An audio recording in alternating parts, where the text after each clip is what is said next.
Voilà. Je suis descendu du podium parce qu'il voulait que je le mette là. Je dis, ça va pas le faire. On est entre gens sympas. Quand on est arrivé, on a vu que des sourires, des gens chouettes, des gens souriants. Et vraiment, je me dis, là, on a une base de travail tout à fait intéressante pour justement cette transition économique. Mais tu me lances une perche, un merci, va quand même que j'explique en fait d'où ça vient, ces 9000 milliards. Je ne sais pas si les gens, certains d'entre vous ont lu l'écho, c'était début juillet. En fait, je vais un peu m'auto-présenter. Quoi ? Ah, ok, ça va. Je vais un peu m'auto-présenter ce qu'on a commis dans les derniers mois et années.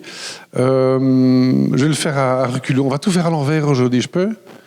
On va tout faire à l'envers. On va d'abord poser les questions. Donc, je vais vous expliquer les 9000 milliards, puis on va commencer par les questions. Donc, je vous demande de partager avec la salle quelles sont vos craintes, vos demandes, vos peurs, vos instincts, vos intuitions, vos questions en fait par rapport à ces 10 prochaines années qui s'annoncent. On fera le tour et Julie, tu m'aideras. Il y a 2 micros. Il est où le second micro ? Quelqu'un est parti avec ? Pour vous poser vos questions. Et comme ça, on pourra après, en interaction avec la salle, donner des réponses. Alors d'abord, les 9000 milliards. On a fait un travail pendant 6 mois avec des citoyens dans notre incubateur à Bruxelles, près de Montgomery. On s'est dit, mais finalement, à quoi on s'engage en fait dans ces 10 prochaines années ? Il y avait les élections et tout ça, mais donc on a fait la liste des grands enjeux dans les 10 prochaines années. C'est 26 grands enjeux. Et on a mis les dates butoirs et on a calculé un peu combien ça allait coûter. Alors autant dire qu'on a collé tout le monde, les économistes, les partis politiques, il n'y a aucun parti qui a fait ce travail. Et on dit autant vous osez vous engager à une législature sans savoir à quoi vous... C'est quand même extraordinaire. Vous allez faire comment à la première vague ? Et donc, le total, c'est de 9000 milliards que ça devrait théoriquement coûter si on veut régler tous les problèmes, solutions, les pensions, la formation au métier de demain, etc., etc. Et donc, 9000 milliards, c'est pour vous donner une idée, c'est 20 fois le PIB belge en 11 ans et demi. Donc, autant dire qu'on n'arrivera pas. Donc, il va falloir penser différemment, amener une autre façon de penser, une autre façon de travailler pour arriver à ce fameux 2030 où on espère que le monde soit en train de se régénérer lui-même. C'est ça qu'on espère, créer une économie qui régénère les gens, qui régénère la nature et qui régénère l'économie, qui crée ces entreprises de demain. Voilà, donc on a fait, je vais vous dire un petit peu ce qu'on a fait. On a créé un programme qui s'appelle Extrapreneur à Bruxelles, qui est de faire travailler des grosses entreprises ensemble, dans un incubateur séparé, pour inventer les métiers de demain et les entreprises de demain qui vont solutionner les problèmes dans lesquels nous nous trouvons. Et on vient de démarrer la 4e édition. Également, on a démarré l'année passée quelque chose qui s'appelle le Club of Brussels. On se dit finalement l'économie d'aujourd'hui, capitaliste, elle est conditionnée par une école. C'est l'école de Chicago. Il y a des économistes dans la salle ? Oui. Voilà, c'est l'école de Chicago. 1 an sur 2, le prix Nobel, c'est un professeur d'économie de Chicago. Avec les résultats qu'on voit aujourd'hui, on a réussi à détruire la nature, détruire les gens et détruire l'économie elle-même. Donc, ici, on crée la prochaine école de pensée économique à Bruxelles. Plus c'est gros, plus ça passe. C'est en train de prendre. La Bruxelles, la meilleure ville du monde pour venir avec une nouvelle philosophie de l'économie, où l'humain est mis au centre, avec ses talents et cette capacité de résoudre les enjeux. Voilà. En bref. Alors, j'aimerais que vous posiez votre question. Donc, ce que j'aimerais, c'est que peut-être que vous vous leviez et que vous dites votre nom. Voilà, je m'appelle Michel et ma question est, ou ma peur est, ou ma... Et comme ça, tout le monde peut en profiter. Et il y a un micro, merci. Voilà, allez-y, t'es rien vu maintenant. Et puis, on fera en interactif toute la soirée. Ça va ? Allez-y, lâchez-vous. On est entre nous. Il n'y a pas de problème. Hein. Oui, vas-y, au trou. Bonjour, je m'appelle Gaëtan. Ma crainte, c'est que l'être humain a tendance à réagir une fois qu'il est au pied du mur, oui. Quand il est vraiment face à la catastrophe ou dans le chaos. Oui. Et donc, mon espoir, c'est qu'un nouveau modèle économique puisse faire en sorte qu'on on impulse le changement avant d'arriver à ce chaos ou cette catastrophe? Ok, première question, très importante. C'est le scénario finalement. Ça va se passer comment? Quelle secousse? Merci. L'économiste de service, ça va être ma victime. Tu seras ma victime ce soir. J'en ai déjà un. Simon, il est où?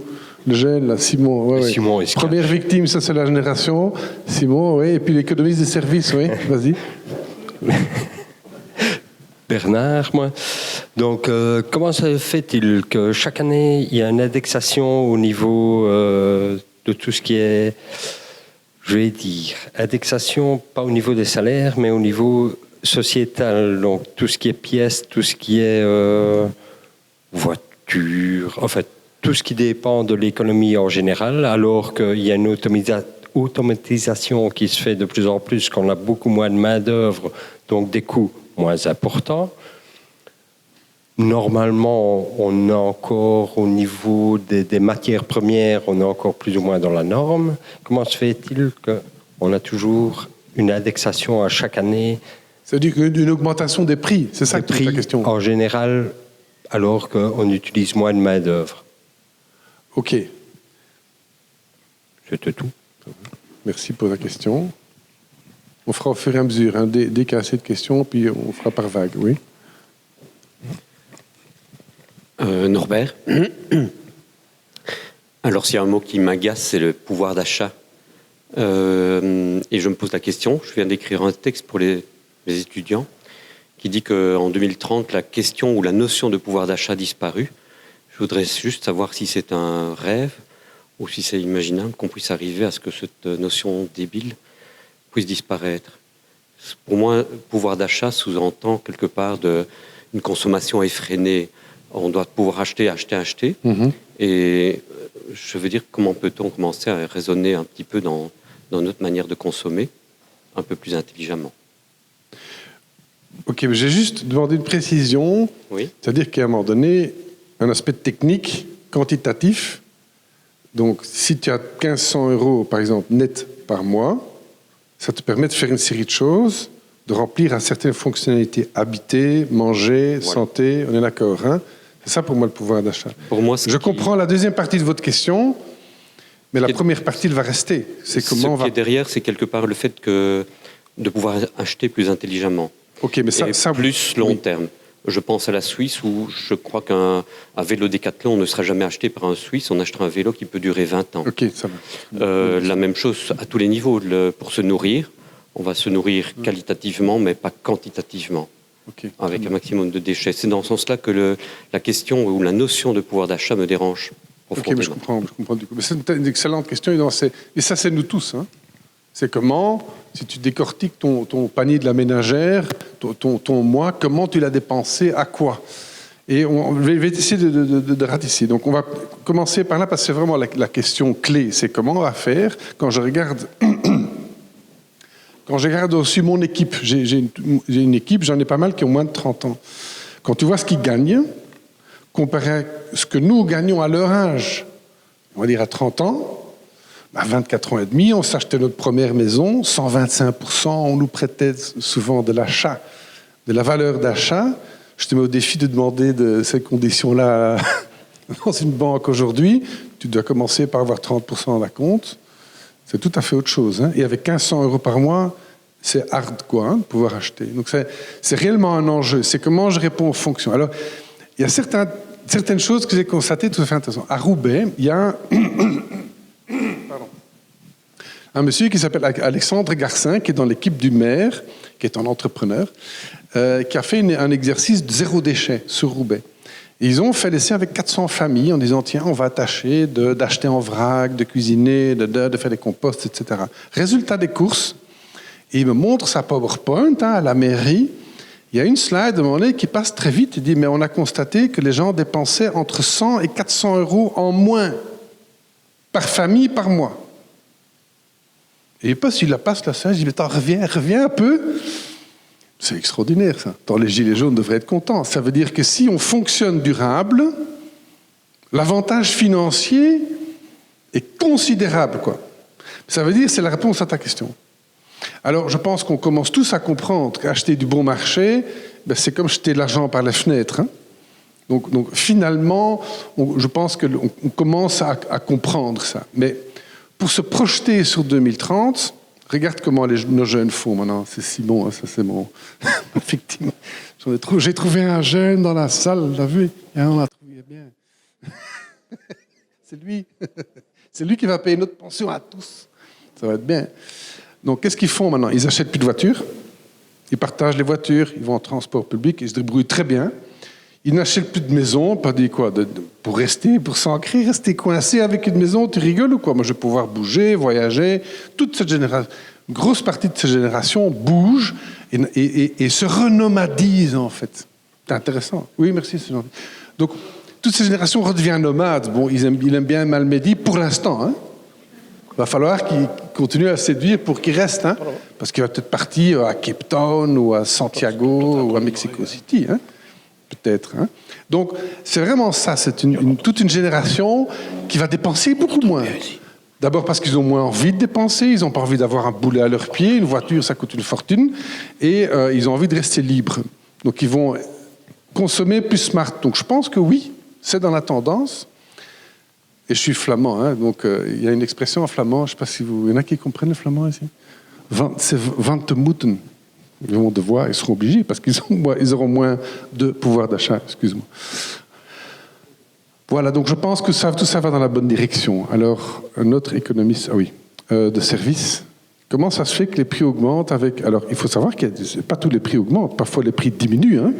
Regarde aujourd'hui combien coûte une voiture d'entrée de gamme. C'est une petite voiture maintenant pour 10-11 000 euros. Fais un zoom arrière dans les années 80, une petite voiture, je crois qu'on est au double ou au triple du prix, hein, pour l'équivalent. Donc moi je me souviens très bien, à l'époque dans les années 80, une 205 Peugeot, ça coûtait 250 000 francs belges. Aujourd'hui, tu as une petite voiture chouette, sympa, pour 10 000 euros, c'est 400 000 francs. Sur plus que 30 ans d'histoire. Ça aurait dû quadrupler. Donc, ce n'est pas vrai partout. Alors, c'est vrai que l'euro nous a joué des tours, parce que du coup, un pain, au lieu de coûter 25 francs, il coûte 3 euros. Je suis d'accord. Donc, effectivement, alors, je n'ai pas de réponse pour tous les produits-services, mais voilà. Rappelle-moi ta question. OK. Très important. Ça, c'est vrai que c'est quelque chose qui tracasse. Ça va prendre quelle forme, cette transition? C'est un peu la question quête de départ. Alors, évidemment, je n'ai pas de boule de cristal, hein, mais pour avoir un peu étudié, effectivement, l'humain, tu as tout à fait raison. L'humain ne se lève pas un lundi matin en disant « Tiens, je vais acheter différemment, je vais consommer durable, je vais arrêter de faire ceci et commencer cela. » Spontanément, il ne va pas le faire. Il ne va que le faire s'il est obligé. Ou si tout à coup c'est beaucoup moins cher de se comporter différemment. Donc, la question du changement de comportement, c'est vantemoeten. C'est au moment où il sera obligé de le faire. Surprise, ça va se passer très probablement au moment où il y aura un choc. Regardez dans votre vie de tous les jours, ou dans votre entourage, des gens qui tout à coup ont un choc dans leur vie. On perd son job, on tombe malade, une séparation. La personne rebondit, elle fait son deuil de quelque chose, grandit personnellement à travers ça, et tout à coup part vers d'autres horizons. Il y a très souvent des gens qui ont vécu quelque chose de difficile, quand ils sont encore là pour en parler, ils disent « Tiens, en fait, ça a été quelque chose de très important pour moi à ce moment, ce choc. Et ça m'a permis de grandir, ça m'a obligé de grandir, de me poser les bonnes questions. » Du coup, le choc salutaire. Et collectivement, j'y reviens, et collectivement, ça sera le cas. Donc le choc sera salutaire. Donc il ne faut pas avoir peur du choc. Il y aura une crise systémique, comme ça vous êtes prévenus, ça va arriver. Posez la question à Bruno Coleman, ce sera difficile pour lui à répondre sur cette question. C'est un copain en plus. Comment la banque de Grove Petercam se positionne face à cette crise systémique qui s'annonce. Ça va être très emmerdant pour lui de répondre à ça, mais ça va arriver. Il y aura une crise systémique, c'est plus une surprise. C'est pas grave. Quelques-uns qui vont perdre l'argent, voilà, ok, mais le plus important, c'est d'être en bonne santé. Quelles sont les choses? Je vais poser la question, en fait. Et après, tu retiens ce que tu veux me demander. Hein. Parce que je sais que la question va sortir, oui, dans quoi est-ce qu'il faut mettre nos économies face à tout ce qui s'annonce. Qu'est-ce qu'on ne pourra jamais vous enlever? La décision de choisir, oui, c'est la jugeote, ce discernement. Donc ça, c'est très important de développer ce discernement. Qu'est-ce qu'on ne pourra jamais vous enlever? Qu'est-ce qu'une crise systémique, une crise quelle qu'elle soit, ne pourra jamais vous enlever? Comme patrimoine, hein, comme capital. Le savoir, merci. Exactement. Plus vous vous cultivez, investissez dans du savoir, investissez dans des connaissances, investissez dans l'éducation de vos enfants, de vos petits-enfants. Moi-même, quand j'étais fauché, je payais les études de mes gosses. Dès qu'ils avaient parlé, mes enfants, je disais, écoute, on va essayer de vous mettre dans la moins mauvaise école de la région. J'ai toujours payé les écoles. Anglo-saxonne, cher et vilain, même quand j'étais fauché. Je dis ça, je ne ferai jamais d'économie là-dessus. Et je ne ferai jamais d'économie sur les sports et sur le piano et ce truc-là, quoi. Résultat, mes 2 gosses sont juste fantastiques. Pas parce que c'est les miens, mais... Allez la suivre sur Facebook, Maya Music, avec un C à la fin, petite chanteuse, elle monte, petite star montante. Voilà, petite pub pour ma fille. Mais c'est vrai, il faut investir dans le savoir, dans les connaissances, dans les talents. Quels sont vos talents? Est-ce que vous les avez? Est-ce que vous connaissez vos talents? Jeunes ou moins jeunes, hein? Parce qu'on est tous, peu importe l'âge que vous avez, vous allez continuer de avoir participé au projet ici. Hein. À Malmedy, il se prépare des trucs. Hein, qu'on va préparer des choses ici. La fête, on aura besoin de tout le monde. Hein. Est-ce que vous connaissez vos talents? Est-ce que vous connaissez vos passions? Est-ce que vos parents, est-ce que vous, l'école n'a pas cassé vos passions? Réveillez vos passions, développez des talents qui sont portés par vos passions et allez faire quelque chose dans le monde où vous mettez ces talents au profit de tous ces enjeux qui sont en train de s'annoncer. Ça, excusez-moi, mais c'est du putain de capital, quoi. Il n'y a aucune banque qui pourra vous enlever ça. Quoi d'autre? Michel, juste pour relancer un tout petit peu le débat sur les banques. Oui. Il y a une semaine, la Deutsche Bank annonçait l'effondrement de l'économie européenne et a eu une petite remontrance de Mario Draghi. Qu'est-ce que les banques en pensent en général? Alors, pour répondre à ta question, effectivement, en venant vers ici, j'ai téléphoné à quelques-uns de mes copains chief économistes de banques, pas de la Deutsche Bank, mais d'autres banques. Alors évidemment, ils se tournent sur leur chaise en répondant à la question, parce qu'effectivement, Angela Merkel a dit il y a 2 ans, si la Deutsche Bank se plante, il n'est pas question qu'on sorte le chéquier. Hein. Elle l'a dit. Hein. Alors, j'ai vérifié aussi en venant vers ici, la Deutsche Bank, c'est genre 25 000, 30 000 milliards d'euros de produits financiers sur le bilan. Je ne sais pas si vous imaginez 30 000 milliards d'euros. Si la Deutsche Bank se plante, elle va emmener dans son sillon toute une série d'autres banques, dont très probablement des banques dans lesquelles vous avez votre argent dedans. Alors, entre parenthèses, c'est la fameuse garantie des 100 000 euros n'a pas été provisionnée par le gouvernement. Donc ils ont dit, mais elle n'est pas provisionnée. Donc ça va faire... Alors, pour répondre à ta question, la réponse est oui, mais enfin, ils ont dit ça parce que les taux d'intérêt sont très bas et que les profits des banques diminuent. Donc au lieu de faire 10%, ils feront 5%. Ok, soit. Mais si ça se plante, elle dit oui, mais il y a une différence entre ce que Angela Merkel dit et donne comme signal au comité de direction de la Deutsche Bank et ce qui va se passer au moment où ça se passe. Et alors, tu as toujours la réponse, c'est too big to fail. On ne va pas laisser tomber la Deutsche Bank parce qu'il y a trop de monde derrière. C'est ce qu'ils répondent. La question est, est-ce qu'ils vont être capables de le faire? On ne sait pas. Donc, il y a un tas d'agendas louches derrière, évidemment, et probablement, comme tu dis, est-ce qu'ils préparent quelque chose? C'est quoi le signal qu'ils donnent en jouant les oiseaux de mauvais augure? J'en sais rien. Ils ne sont pas les premiers. Hein. Trichet l'a fait, Christine Lagarde l'a dit officiellement. Attention, rien n'est réglé depuis 2008. On a recommencé comme avant, on a créé des produits financiers qui sont dangereux. Donc vraiment, il va se passer quelque chose, c'est clair, quoi. Voilà pour les mauvaises nouvelles, mais de nouveau salutaire. Hein, de nouveau, dans quoi vous mettez vos économies? Et là, attends, il y avait une petite question subsidiaire et après, monsieur. C'était, oui. C'est quoi ta question?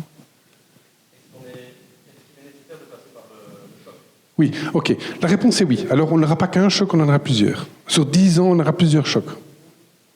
Et c'est très important parce que ça veut dire l'effondrement de systèmes qui ne fonctionnent plus, où il y a trop d'entropie, trop de chaos, où c'est inefficace. Et pour pouvoir aller vers ce monde, on va s'imaginer en 2030, où effectivement tout ce qu'on produit dans les usines est remplaçable, réparable, utiliser des matériaux durables, qui sont recyclés après coup, tu vois, qui tiennent sur la durée. Eh bien, entre ce moment-là et aujourd'hui, il y a pas mal de boulot encore. Et c'est justement cet effondrement successif de systèmes qui ne fonctionnent plus. Le système bancaire, malheureusement, est risqué. Et donc, il faut le réinventer, ce système bancaire. Il va sans doute muter. Voilà. Il ne va pas disparaître, mais il va muter. Mais la réponse est oui, il faut un choc pour changer.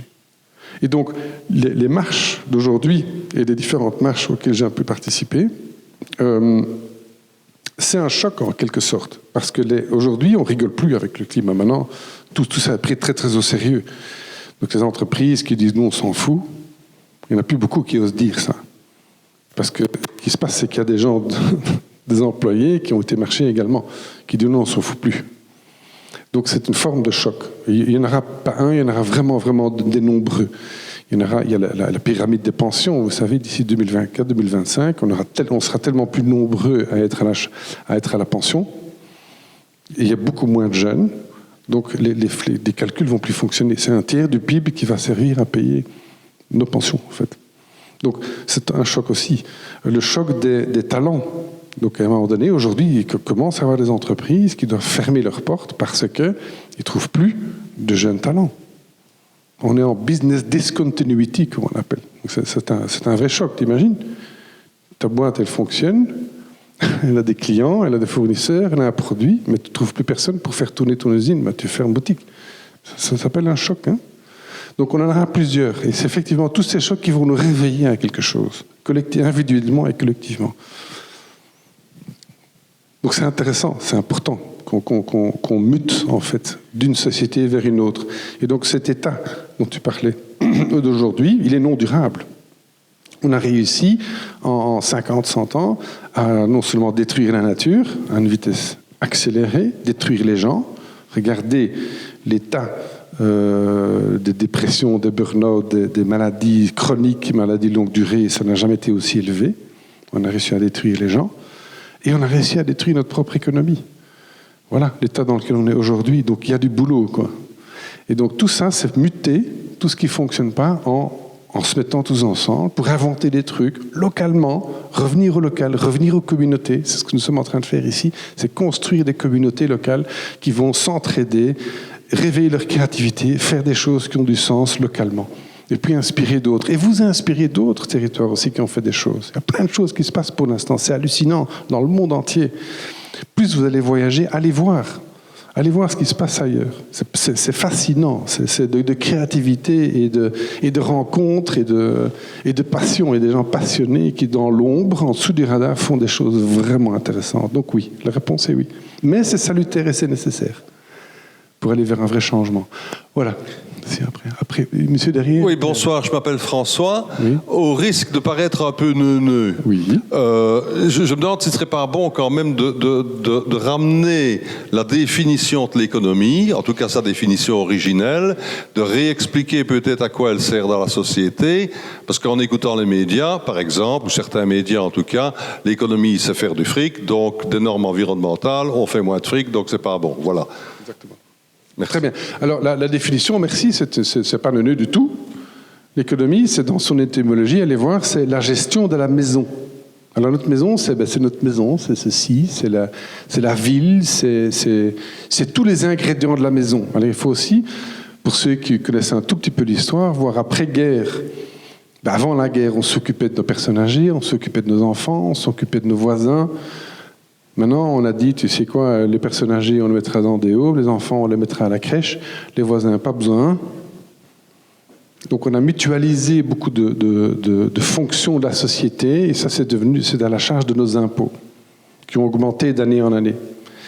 Et bien, il va falloir récupérer une partie de ces fonctionnalités et se dire, OK, mais qu'est-ce qu'on peut vraiment faire ensemble ? Qu'est-ce qu'on peut faire avec nos seniors, qu'est-ce qu'on peut faire avec et pour nos enfants, qu'est-ce qu'on peut faire avec nos voisins. C'est exactement ce qu'on est en train de faire ici. C'est récupérer ces fonctionnalités. Et étudier un peu l'humain. Comment faire pour être en meilleure santé? Parce qu'on a tous envie d'être en bonne santé. Eh bien, il faut un peu étudier ce qui fonctionne. Allez voir sur Wikipédia l'ikigai. Ikigai, I-K-I-G-A-I.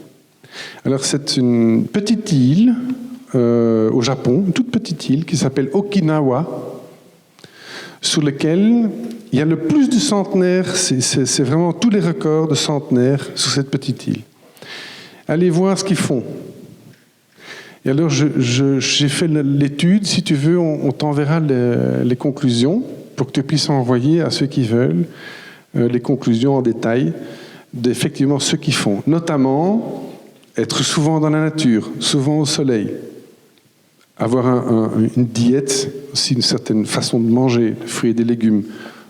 Mais c'est aussi faire quelque chose qu'on aime, quelque chose qu'on sait faire, quelque chose qui sert au monde, et gagner sa vie avec ça. Donc c'est être dans sa puissance, dans sa passion. Et donc, les gens, évidemment, font ça le plus longtemps possible. La notion de pension et de retraite n'existe pas là. Hein.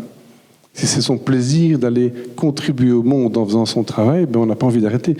Donc, ça solutionnerait beaucoup de choses. Et du coup, ils sont beaucoup moins malades, beaucoup plus dans la joie et la bonne humeur. Voilà. Ce sont ces choses-là qu'il faut étudier. Et ça, on a envie pour nous aussi, et pour nos enfants, et pour nos seniors aussi. Tu vois ? Et donc, c'est réétudier tout ça. Et pour ça, il faut étudier l'humain. Il faut s'étudier soi déjà. Au fond, qu'est-ce que j'aime faire ? Est-ce que j'ai fait quelque chose que j'aime pendant toute ma carrière ? Ou est-ce que je suis dans quelque chose qui me détruit à petit feu ? Il faut arrêter ça. Regardez le nombre de personnes. Il y a 84% des gens aujourd'hui qui travaillent, qui ne sont pas intéressés par leur travail. Et qu'on est surpris qu'on ait des entreprises inefficaces. T'en vous rigolez ou quoi ? Comment vous faites encore de l'argent, vous qui avez des entreprises, avec des gens qui ne sont pas intéressés par ce qu'ils font ? C'est quoi ça ? C'est un crime contre l'humanité, ça. C'est ça aussi l'économie.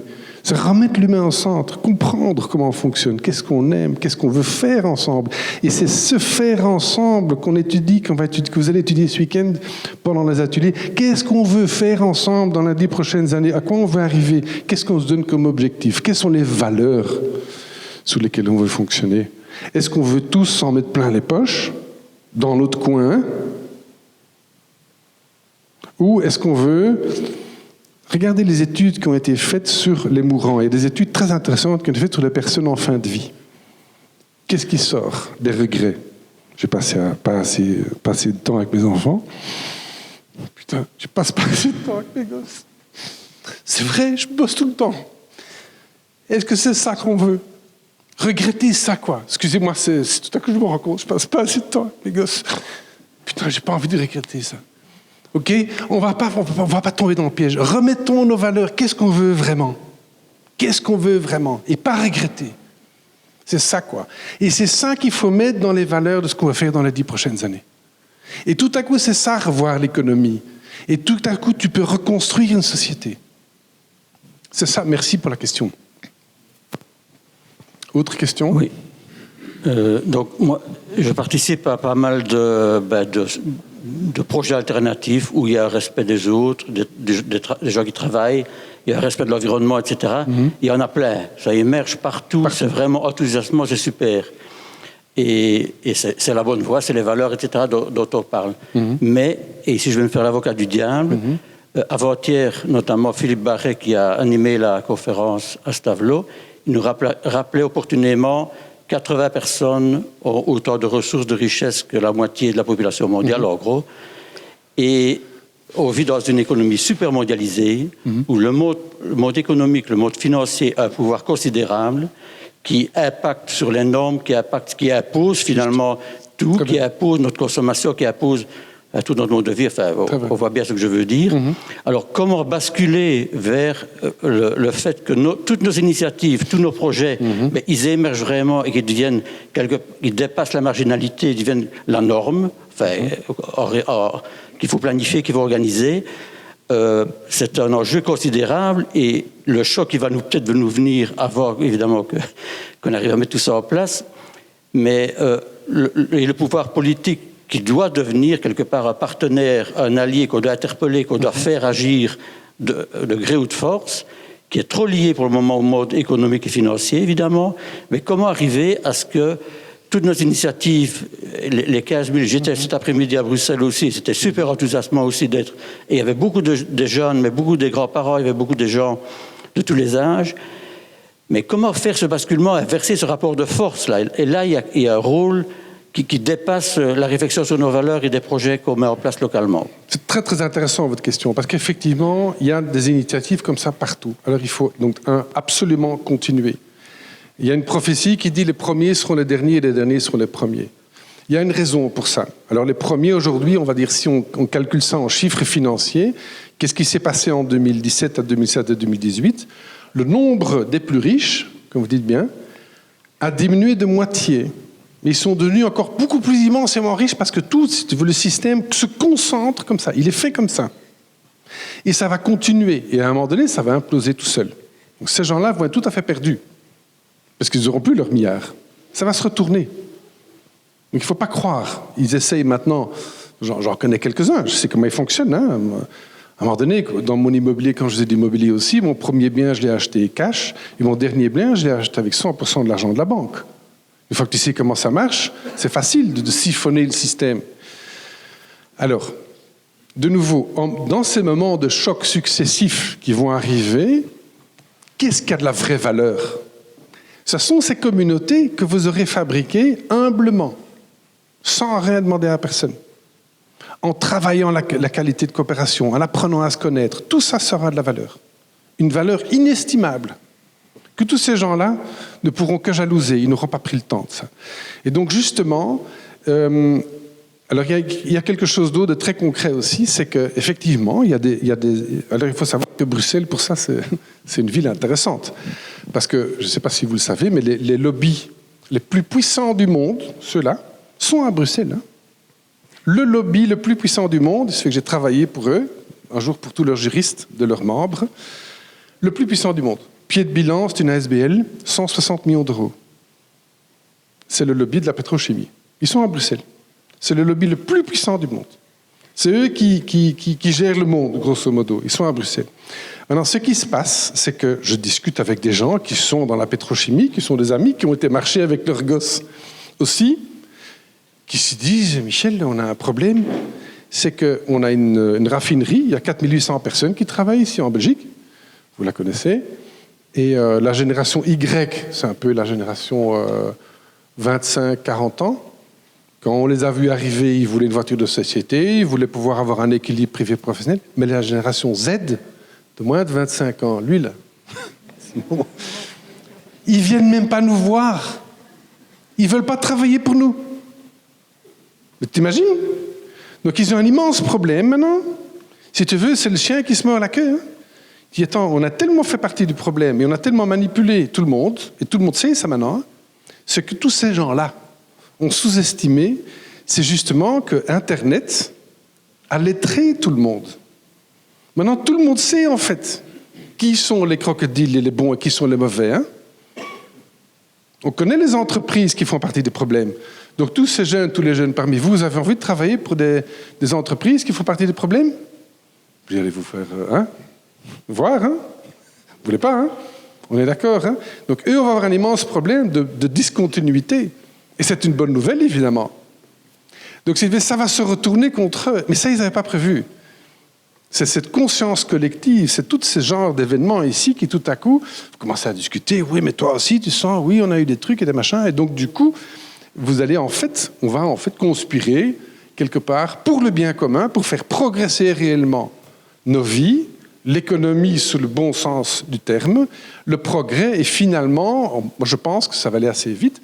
D'ici 10 ans, on va avoir des entreprises qui auront mis dans leurs valeurs, nous on est là pour régénérer les gens, parce qu'on veut qu'ils soient heureux, qu'ils soient épanouis, et on va régénérer la nature, parce que tout ce qu'on détruit, on va compenser, et on va même plus que compenser. On va créer des biotopes et on va assainir. Et on va en plus ça créer des entreprises qui vont faire des profits, parce qu'on sera tous motivés comme tout. Tu vois ? Et c'est ça en fait, cette mutation. Mais justement, elle ne va pas venir toute seule. Il faut pour ça que des intérêts qui bloquent qui sont des intérêts historiques. Hein. C'est une inertie, hein. Ce sont des business. Hein. Il faut que ça s'arrête à un moment. Et ça va s'arrêter, hein, les uns après les autres. Ça va... Donc continuez. Hein. Oui, t'en prends le micro. Donc Daniel, par profession, j'évite d'être neuneux, mais historiquement et sociologiquement, en fait, tous les effondrements qu'on a connus ont toujours été accompagnés de violence. Or ça, dans le tableau que vous dressez, ça semble singulièrement absent. Je n'ai pas l'impression, à un moment donné, que dans le rapport de force de la société qu'on connaît actuellement, les quelques pourcents dont parlait Michel vont accepter, à un moment donné, les conséquences de l'effondrement, qu'ils soient financiers, climatiques, biodiversité ou autre, sans bouger, sans chercher en fait des solutions pour se sauver leur peau à eux tout seuls. Alors comment est-ce que vous les intégrez dans votre tableau ? Il y a deux façons de répondre à ça. La première, c'est que je ne pense pas que ce sera sans violence. Je pense que dans les 10 prochaines années, on va avoir effectivement des mouvements de troupes. Mais ce ne seront pas ceux-là que vous dites. Ce seront des gens, des villages, des villes, qui vont avoir peur, qui vont avoir faim. Les gilets jaunes, regardez, c'est déjà en cours. Il ne faut pas croire. Et ça va devenir de plus en plus violent, parce que tu vas avoir deux mondes émerger. Tu vas avoir un premier monde. En fait, le monde va se séparer en deux, en fait. Des gens qui auront fait comme vous ce choix de dire « Moi, je veux m'informer. Je veux grandir en tant qu'être humain. Je veux m'allier. Et je veux grandir en conscience, en cohérence, en bonheur. » Et donc, ces gens-là vont sortir du lot. Qu'est-ce qu'ils vont faire, ces gens-là? C'est vous, c'est nous. Créer des îlots de résilience. Ça porte un nom. Ce sont sous la forme de galles. C'est des îlots de résilience où il fera bon vivre. On sera content de venir se ressourcer pour après replonger à Bruxelles pour continuer à travailler. Okay? Et puis un autre, ce sera encore la masse, un peu la chair à canon malheureusement. C'est terrible à dire, mais c'est vraiment ces gens qui ont peur de perdre les acquis. Et cela, quand tu es dans la peur, là tu entres dans la violence et dans la haine. Il y a plein d'exemples déjà. C'est déjà en cours et ça va s'accentuer. Alors, pour ce qui est des gens qui ont... Enfin, des gens, on va dire, cette mouvance de pouvoir. Alors, qui est-ce qu'il y a derrière ça? Ce sont les GAFA. Vous connaissez les GAFA, c'est Google, Amazon, etc., qui ont un pouvoir colossal. En 10-15 ans, ont plus de pouvoir que n'importe quelle armée du monde. Et qui vont inventer des trucs pour nous contrôler. C'est déjà en cours. Tous vos GSM sont sous écoute.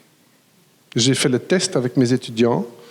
Tu parles, tu as une discussion, une conversation, ton téléphone est à côté. Le lendemain, tu as des pubs sur les mots-clés de la conversation de la veille.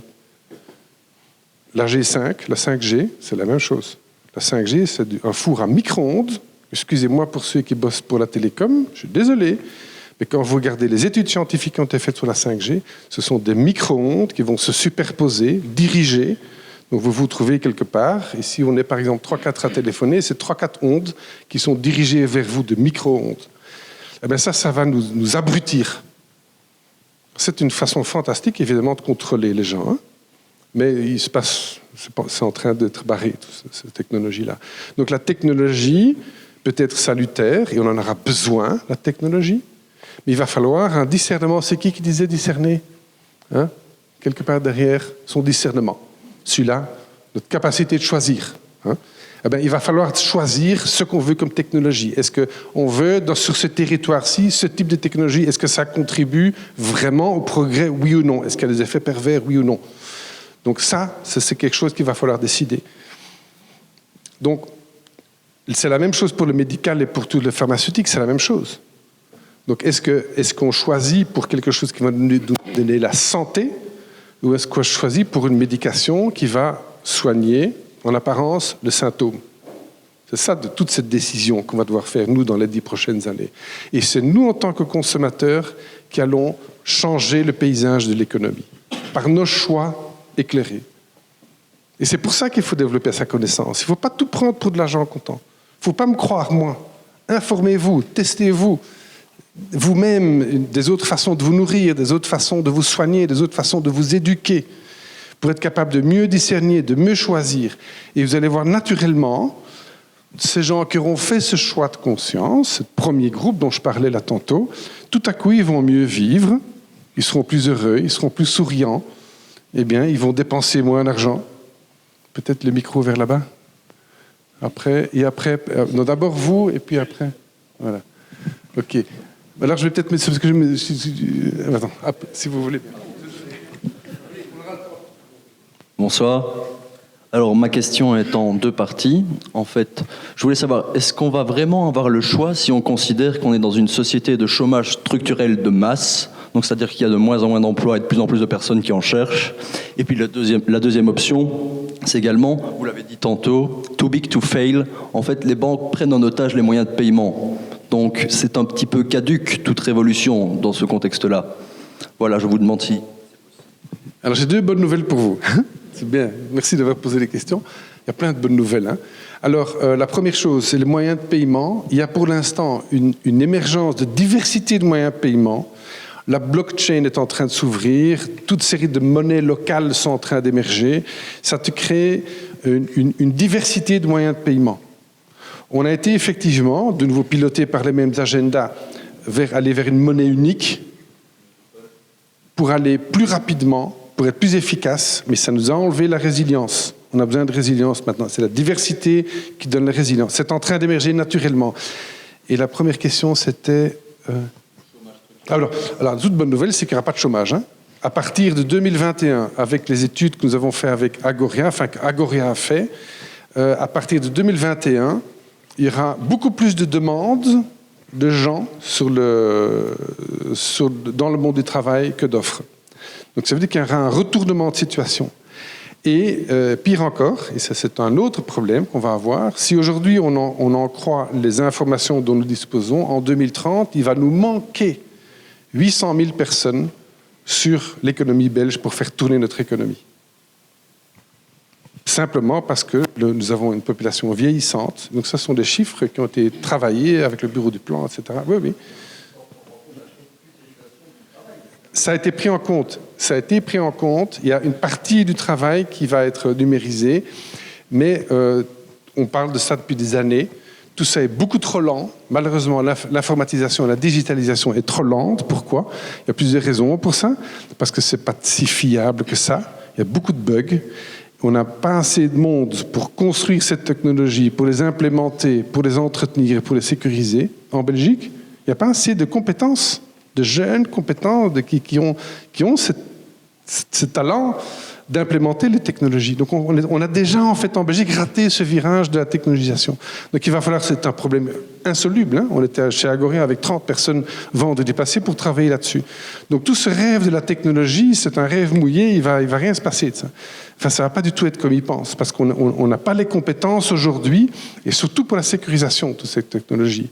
Donc il va nous manquer des gens aujourd'hui dans le monde du travail. Et c'est pour ça qu'il faut augmenter la productivité. Alors, on ne va pas augmenter la productivité en augmentant la pression.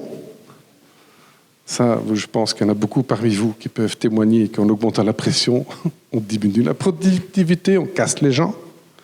Par contre, on peut augmenter la productivité en choisissant un métier qui nous passionne, qui nous procure du sens.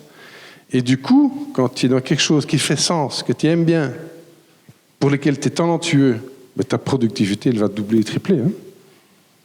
Du coup, on va remettre un peu de l'ordre dans ce monde du travail pour en faire un monde qui soit un monde d'épanouissement, en fait. Où que le travail devienne un espace d'épanouissement. Ça, c'est le grand enjeu de nos dirigeants, de nous tous, employeurs, c'est de dire, voilà, ici, ce n'est pas une entreprise dans laquelle on va vous abrutir, mais c'est une entreprise où on va vraiment aller chercher quels sont vos talents, vos potentiels dormants pour que vous puissiez vous intéresser, vous passionner et grandir à travers ça. Et automatiquement, tu vas créer une productivité, en fait, en apparence meilleure. Et un bonheur au travail aussi. Et il y a plein d'exemples comme ça d'entreprises qui réussissent. Hein. Donc il faut aller voir ces gens et demander comment vous avez fait, etc., sur quelle valeur vous avez fait ça. Il y a plein d'exemples maintenant. Voilà. Oui, bonsoir. Donc vous parlez d'une économie régénératrice pour 2030. Évidemment, ça fait rêver. Mais bon, pour arriver à une économie régénératrice, tout le monde s'accorde que l'économie linéaire, en tout cas dans laquelle on est, elle n'est pas bonne. Donc on a des stratégies de partir vers, effectivement, de travailler sur du circulaire, la gestion des déchets, enfin toutes ces choses-là, hein, d'avoir une économie qui est différente. D'ailleurs, je pense que vous connaissez certainement Günther Pauli, qui a, je pense que pas suffisamment de personnes connaissent cette personne qui a mis en fait une économie qui est gérée sur les écosystèmes et sur les biotopes, et qui a remis ça en fait au système financier. Mais il y a 2 jours, je ne sais pas si vous avez vu ce reportage à la RTBF sur la gestion des déchets en Belgique. Bon, voilà, ça fait un peu peur parce que justement, on est en train tous effectivement d'avoir cet éveil de conscience où tous on est en train de se dire, on reste une minorité, mais on a envie de faire des choses, on a envie d'aller vers l'avant, et on se dit, mais au final, les lobbying qui sont derrière, comment peut-on les faire flancher? Jusqu'où ira-t-on et quelle est la désinformation à ce niveau-là? Alors, la désinformation, depuis avant-hier, maintenant on est informé. On dit qu'on est le champion du monde du recyclage, c'est faux. On est le champion du monde en Belgique, effectivement, de la collecte. Mais on incinère encore, 70% de tout. Même des déchets organiques, parfois le verre même, part en incinérateur parce qu'on ne sait pas les traiter. Ça, c'est la réalité. Maintenant, la bonne nouvelle, c'est qu'il n'y a pas une université dans le monde qui ne planche pas sur des technologies de recyclage. Ça va à toute vitesse. Et nous avons, nous, un projet d'incubation qu'on va démarrer sur le Brabant wallon, mais je serais preneur de faire un lien vers ici et de faire un projet miroir ici, où on va faire effectivement travailler avec des micro-usines pour traiter les déchets en amont, sur les parkings des Mestac, dans les zones industrielles, pour qu'on ne soit plus obligé de les transporter. Et maintenant, il y a des technologies de petite taille qui permettent de gérer ça. Donc c'est un exemple de projet. Alors, pour ta question précédente, c'est OK, mais on a des business non durables, donc on vient rajouter en aval et en amont, on essaie de faire mieux, et tout ça coûte cher, en fait. En fait, notre choix, c'est de dire, plutôt que d'essayer de régler des problèmes qui sont créés par un système qui n'est pas cohérent et qui a donc créé encore plusieurs problèmes, on va essayer de rajouter, on va en faire un reboot, on fait un refresh, en fait. Et on démarre des boîtes, hop, à partir d'une page blanche. On va dire, on va démarrer des entreprises. Ça, c'est notre projet maintenant qui démarre, qui a démarré la semaine dernière. On va démarrer des entreprises qui, chacune, by design, va répondre à 2, 3, 4, 5 enjeux simultanément. C'est des multisolutions.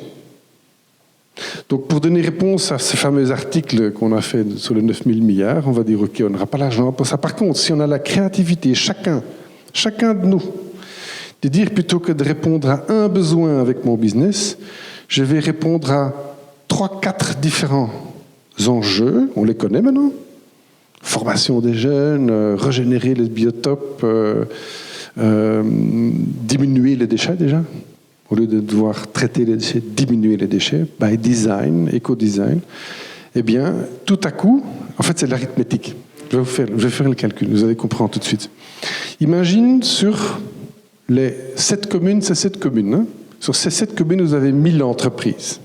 Ces 1000 entreprises, de ces 1000 entreprises, il y en a environ 10% qui essayent de donner une demi-solution.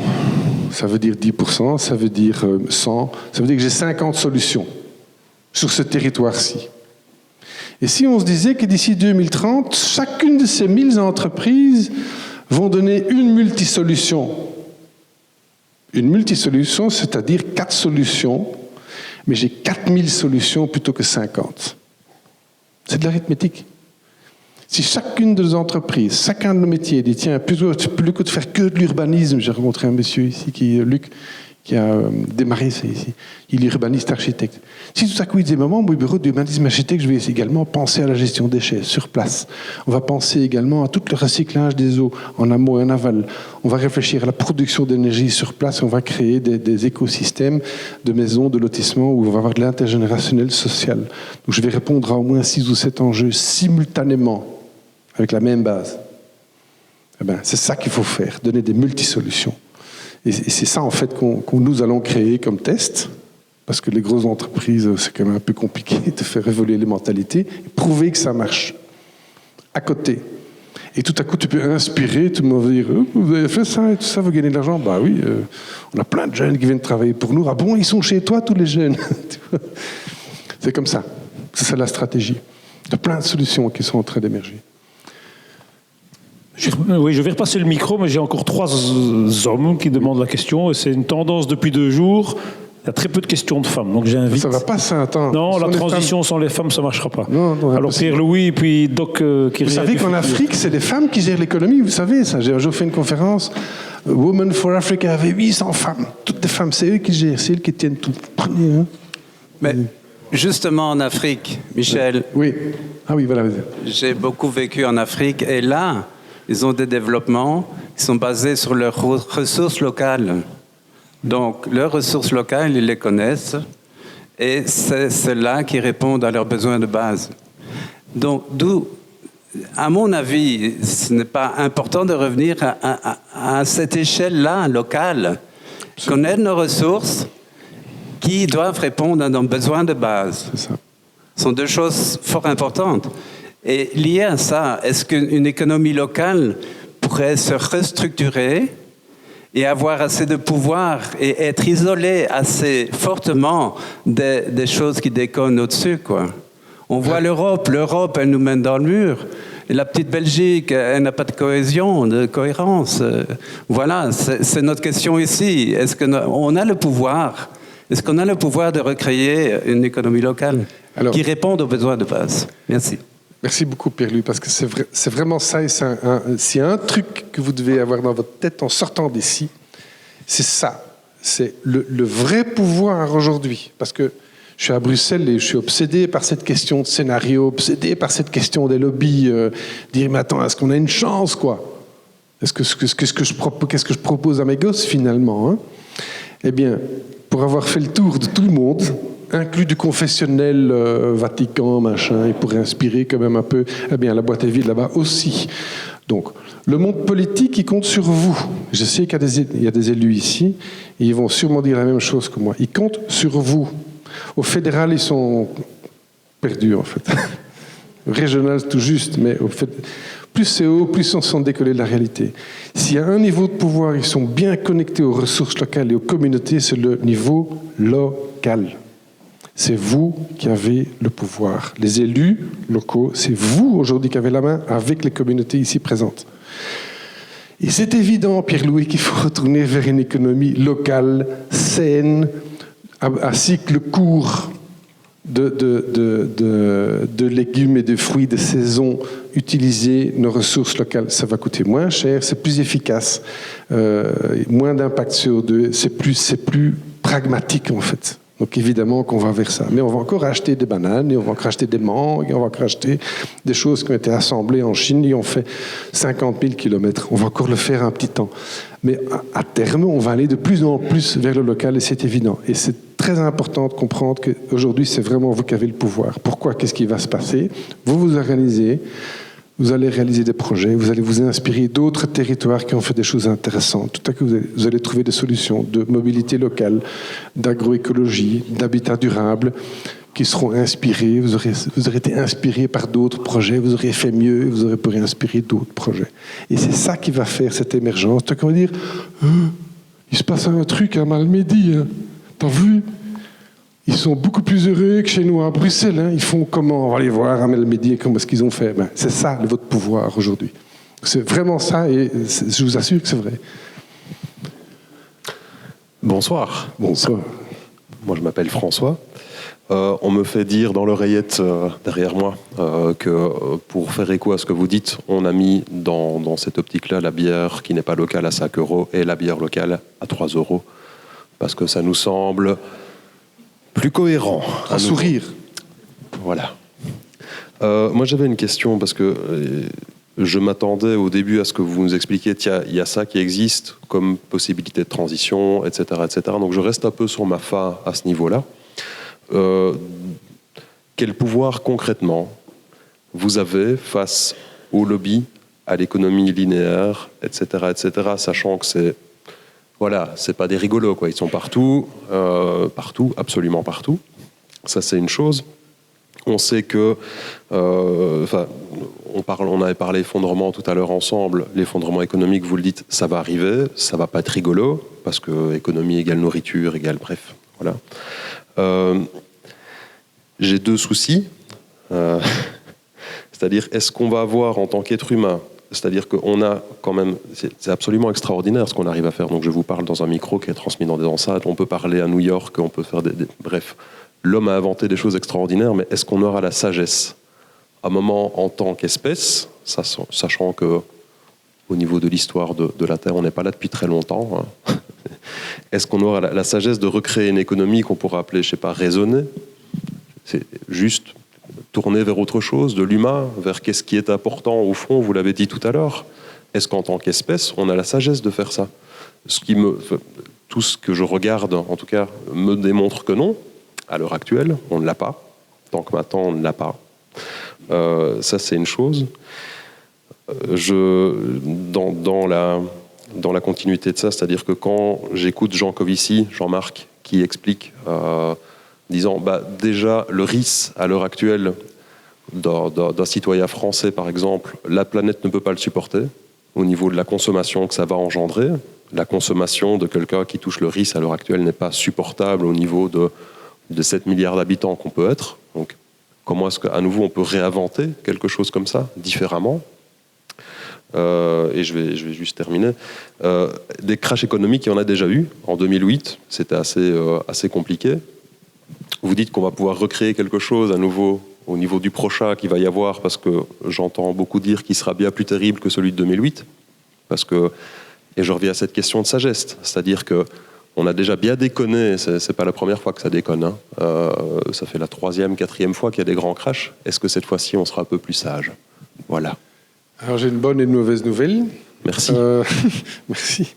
Alors la première chose... Pardon oui, après. La première chose, c'est qu'on a un pouvoir par rapport au lobby. Alors, ça tombe bien, c'est mon obsession. Je suis dans les cocktails depuis 20 ans. Je les ai vus tous. Et effectivement, maintenant, j'ai compris comment avoir une forme de pouvoir avec très peu de moyens et de bonnes idées. Alors, je vais te dire comment j'ai fait mon truc, parce que c'est ça, en fait. Ça fait 20 ans que je suis dans cette mouvance alternative de dire il faut repenser l'économie, mais je suis le seul à dire il faut absolument allier l'évolution personnelle, l'épanouissement de l'humain avec l'économie. Je suis le seul économiste à faire cet exercice. Bon, c'est foutu de ma gueule pendant 19 ans. Tout comme maintenant, le ton change. Parce que j'ai écrit plein de bouquins sur la question. Je suis prof à l'UNIF maintenant. Je savais que c'était nécessaire, parce qu'on n'est pas prophète chez soi. Et surtout, j'ai fait un exercice chiffré qu'eux n'ont pas fait. De dire, avec votre méthode, ça va coûter tellement cher qu'on ne va pas y arriver, les gars.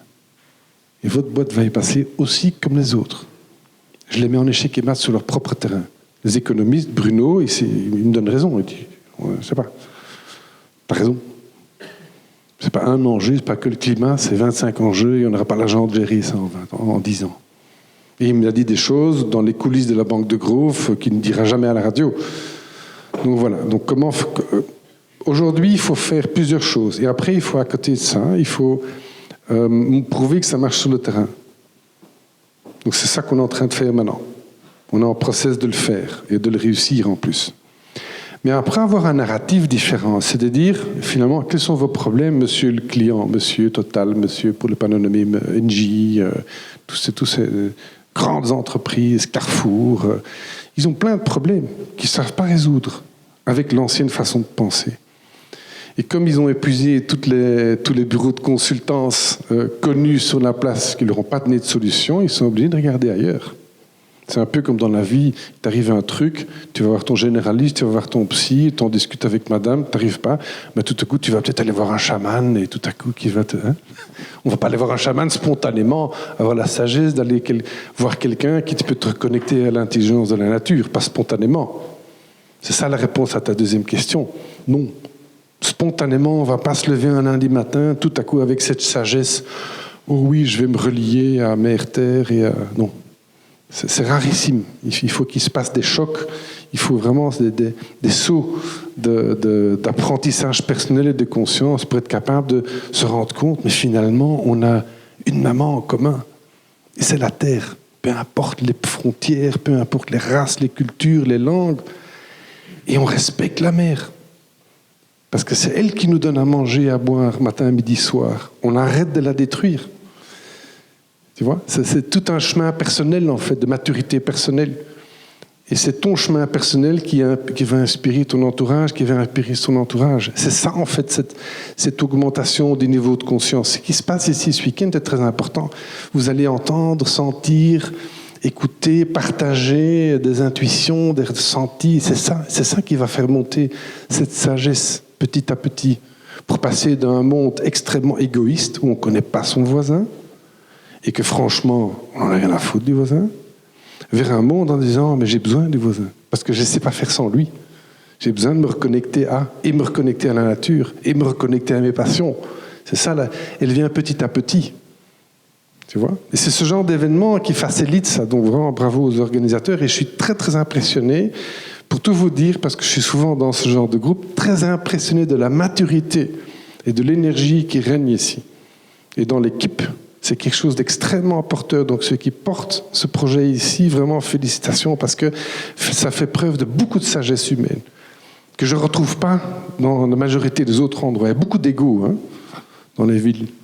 Ici, il y a très peu d'ego. Et vous êtes vraiment au service d'eux. Et ça, c'est ça, la sagesse. Oui, Alain, vous avez parlé tout à l'heure de la nécessité de changer de modèle économique. Je reviens là-dessus. Il me semble connaître, n'étant pas économiste, néanmoins, il s'agit de l'open source et des logiciels libres, qui est quand même quelque chose d'assez remarquable. Et je voudrais avoir votre avis là-dessus. Deuxièmement, il me semble que la source de nos problèmes, c'est la nécessité de croissance perpétuelle de notre société, enfin, qu'on nous demande d'assumer. Cette croissance, me semble-t-il, est liée au fonctionnement du système financier. Et j'aurais voulu savoir si dans le nouveau modèle économique auquel vous réfléchissez, est-ce que ce besoin de croissance pourrait être gommé ou ne plus être nécessaire ? Bon, c'est une question technique qui est très très importante, évidemment. C'est quel est le modèle ? Et comme je suis ingénieur aussi à mes heures, ça m'intéresse les modèles pour voir fonctionner un moteur. Passer d'un moteur diesel à un moteur atomique, c'est amusant. C'est la même chose pour l'économie. Donc le modèle, donc je suis accessoirement l'inventeur d'un modèle économique qui s'appelle l'économie systémique. On l'a inventé l'hiver 2012 à 2013, on l'a publié en 2014.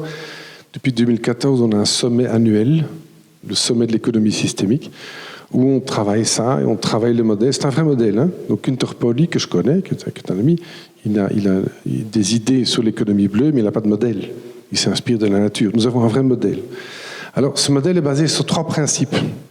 Et ça donne aussi partiellement la réponse à ta question. Quel est le modèle ? Parce qu'on entend aujourd'hui plein de trucs. Le revenu universel, l'économie circulaire, l'économie sociale, l'économie digitale, l'économie de collaboration. Alors, j'ai fait l'inventaire, on est environ 60 nouveaux trucs à la mode. 60. C'est pas que l'open source. L'open source en fait partie. Le revenu universel en fait partie. C'est une tactique, une technique c'est pas un modèle. L'open source, c'est un comportement, une façon de faire, de protéger ou de ne pas protéger. C'est pas un modèle. Mais c'est très intéressant. Alors, je vais revenir à la notion de croissance. Alors, l'économie systémique est basée sur 3 principes. 1, où est la valeur ? Toute l'économie est basée sur notre perception de la valeur. Alors, il y en a qui vont dire, c'est le fric, c'est la valeur, c'est l'argent. Mais non, l'argent, c'est le résultat d'un travail, d'un an, puis on fait les calculs, et puis on regarde combien dans la caisse, il y a de l'argent qui reste, j'ai fait des profits. C'est le résultat positif d'une santé financière. C'est pas la valeur. La valeur, c'est quoi ? C'est toute l'intelligence qui a été nécessaire c'est comment qu'on a communiqué autour de cette idée. Est-ce que ça sert le bien commun, oui ou non ? C'est toute la motivation qu'on a mis dedans, tous les processus qu'on a mis en place pour. Ça, c'est la valeur. Du coup, on s'est dit, mais en fait, on ne mesure pas la valeur de la bonne façon. Donc, on a décidé de mesurer la valeur en 7 bilans. Est-ce qu'il y a des comptables dans la salle ? a pas de comptable. Ah, c'est nouveau, toi? T'as 2 métiers, toi? Putain, il est comptable et économiste, quoi. Il est fou, ce mec. OK. Les comptables, ils font le bilan financier, OK? Mais nous, on fait 7 bilans. On va dire, putain, il est dingue. Oui, il est dingue. Alors, suivez-moi, parce que c'est très facile à retenir. Le bilan du dessus, c'est est-ce que mon business y contribue, oui ou non, au bien commun? Et tu listes, boum, boum, boum. Ah non, je détruis les gens accessoirement, j'ai eu 3 burn-out cette année.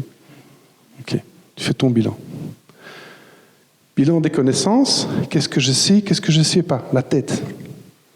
Et tu chiffres. Alors on a un algorithme accessoirement qui mesure ça, donc on fait ça dans les entreprises.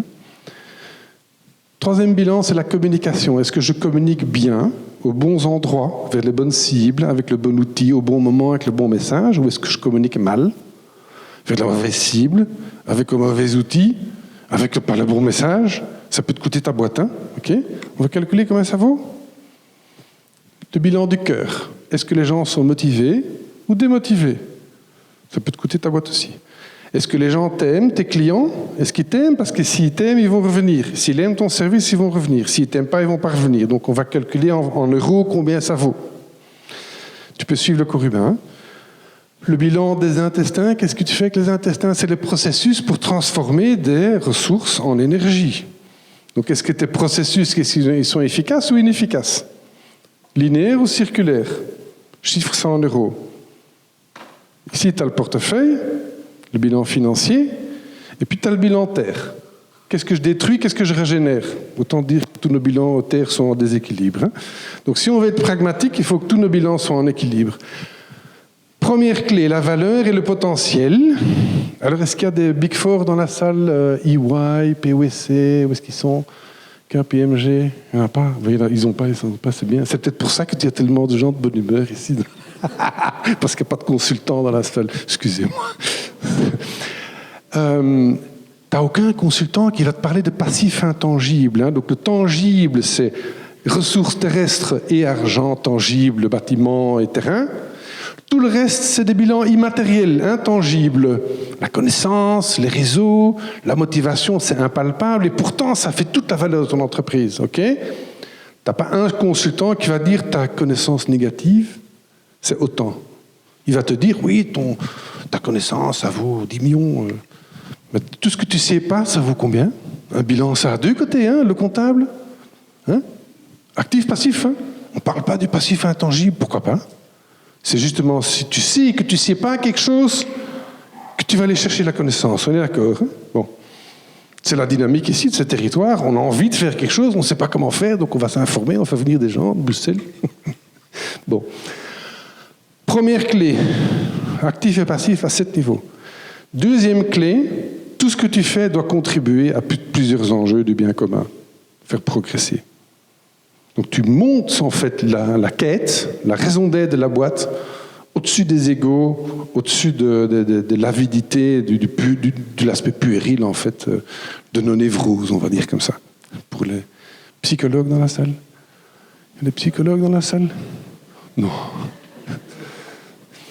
On va boire une bière tantôt locale, tu vas voir. OK? Donc on doit servir le bien commun. Et la troisième clé de l'économie systémique, c'est faites pas les choses tout seul. Regardez dans votre écosystème, tout autour de vous, qui a quelles ressources, à quel niveau. Alors, toi, tu as de la connaissance, lui, il a le réseau, le troisième, il a le bâtiment, le quatrième, il a l'argent, le cinquième, il a l'énergie, Simon, parce qu'il est jeune. Hein, OK? Et ensemble, on va faire un truc. Faites pas les choses tout seul, c'est trop risqué, c'est trop cher. Voilà. 3 clés, très simples. Et sur ces 3 clés-là, on fait des miracles, en fait, chez nous à Bruxelles. C'est en train de marcher. Le message est en train de passer. Pourquoi? Parce que c'est moins risqué. Quand tu parles risque, à l'ancienne garde, ils disent c'est moins risqué. Bon. On a moins de problèmes. C'est beaucoup plus motivant. Ah bon, c'est plus motivant? Comment tu fais pour motiver tes troupes? En plus, ça contribue. Donc, du coup, mon image, elle est tout à fait autre. Tu vois? Du coup, j'ai la collaboration du public, le politique qui nous aide, les voisins nous aident, parce que tout le monde trouve ça génial ce qu'on fait, tu vois? Tu vois le truc? Les switches à 3 niveaux. Perception de la valeur, collaboration avec l'écosystème, je ne reste pas tout seul dans mon coin, et je contribue aux enjeux du moment, mais en donnant des multisolutions. Alors ça englobe, ça élargit le concept de l'économie circulaire, de l'économie sociale, de tous ces trucs-là, et c'est l'avantage d'avoir un modèle qui peut croiser les besoins et les ressources. Alors la question de l'open source, c'est quoi? Et c'est très important parce que tu me donnes une perche très très importante, qui est la chose suivante. On a toujours cru, nous, la vieille garde, nous les vieux, on a cru que la Terre était illimitée. Donc qu'est-ce qu'on a fait? On a creusé dans la Terre, on a pollué la Terre, et parce qu'on s'en fout, ça a assez grand, ils verront pas, on va cacher les misères loin des villes. Maintenant, on est arrivé et donc, par contre, les idées, celles-là, on les protégeait. On prenait des brevets, des patents, et surtout, pas open source, closed source. On fermait les idées, on ne parlait surtout pas de nos idées aux autres, parce qu'on avait peur qu'on nous pique notre idée. Ok? Maintenant, ce qu'on va faire à partir de maintenant, ça va prendre 10 ans, c'est pas grave. On va faire le switch, et on va protéger la Terre, parce qu'on sait qu'elle est finie, pas infinie, en mettant en place plein de circuits et plein de business qui vont régénérer et nettoyer et protéger. Par contre, les idées, au lieu de les fermer, on va les ouvrir. Pourquoi? Parce que la croissance, et je viens à la question de la croissance, elle sera intangible. Croissance de progrès commun, croissance du bonheur, croissance des bonnes idées, croissance de la créativité. Il y a de la marge de progrès. Il y a beaucoup de marge de progrès. Et là, on peut encore croître beaucoup.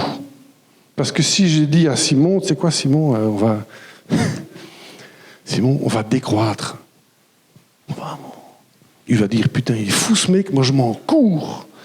Moi je pars dans un autre pays. Parce qu'ils veulent décroître à Malmedy. C'est pas possible, ça va me stresser, quoi. Donc moi j'ai dit, on va protéger le physique, notre santé, la Terre, et on va faire grandir nos idées, on va faire grandir notre motivation, notre bonheur de vivre, et le progrès commun. Là, il va dire, attends, tu rigoles, Luc, moi je campe ici, j'achète une maison à Malmedy. T'es d'accord? T'as déjà acheté une maison, quoi? Pas encore. Voilà. Tu vois le switch? Donc la croissance, oui, mais protéger la Terre, en faisant croître les idées et les technologies pour protéger la Terre, et surtout faire grandir... Alors, il y a plein de business models qui existent sur l'économie de la connaissance. Vous savez que IBM a mis... comment ça marchait? Tous ces systèmes sur Linux open source. Alors qu'en fait, IBM a fait sa fortune sur le closed source, sur les brevets. Pourquoi? Parce que ça leur a économisé beaucoup de frais, beaucoup de coûts. Tesla, l'entreprise de voitures, ils ont ouvert tous leurs brevets au public. Donc, pourquoi? Parce que tout à coup, plein de gens les aident à collaborer pour inventer de nouveaux trucs. C'est ça qu'il faut faire. Ouvrir les idées, croissance intangible, de toutes ces choses si intéressantes, et protéger le tangible. C'est ça, le shift de paradigme. Et c'est là qu'on aura une sagesse pour dire, mais finalement, tout ce dont tu me parles, ça me parle vraiment, parce que tu me parles d'émotions positives, de créativité, de bonnes idées, de collaboration, mais moi jette ça, évidemment. T'as pas un homme d'affaires qui va dire que c'est pas intéressant, hein? Même ces gens des lobbies. Il dit, attends, ton business, c'est déjà mort, quoi. C'est déjà fini, quoi. Tu veux aussi partir avec en tirant la chasse ou tu veux encore avoir un job dans 5 ans? Donc, ces gens-là aussi sont des pères et des mères de famille. Il ne faut pas croire que c'est que des reptiliens et des crocodiles qui bossent là. C'est des pères et des mères de famille qui se disent, attends, moi, mes enfants, mes petits-enfants me challenge aussi. Et moi, j'ai aussi envie encore de continuer l'aventure, tu vois.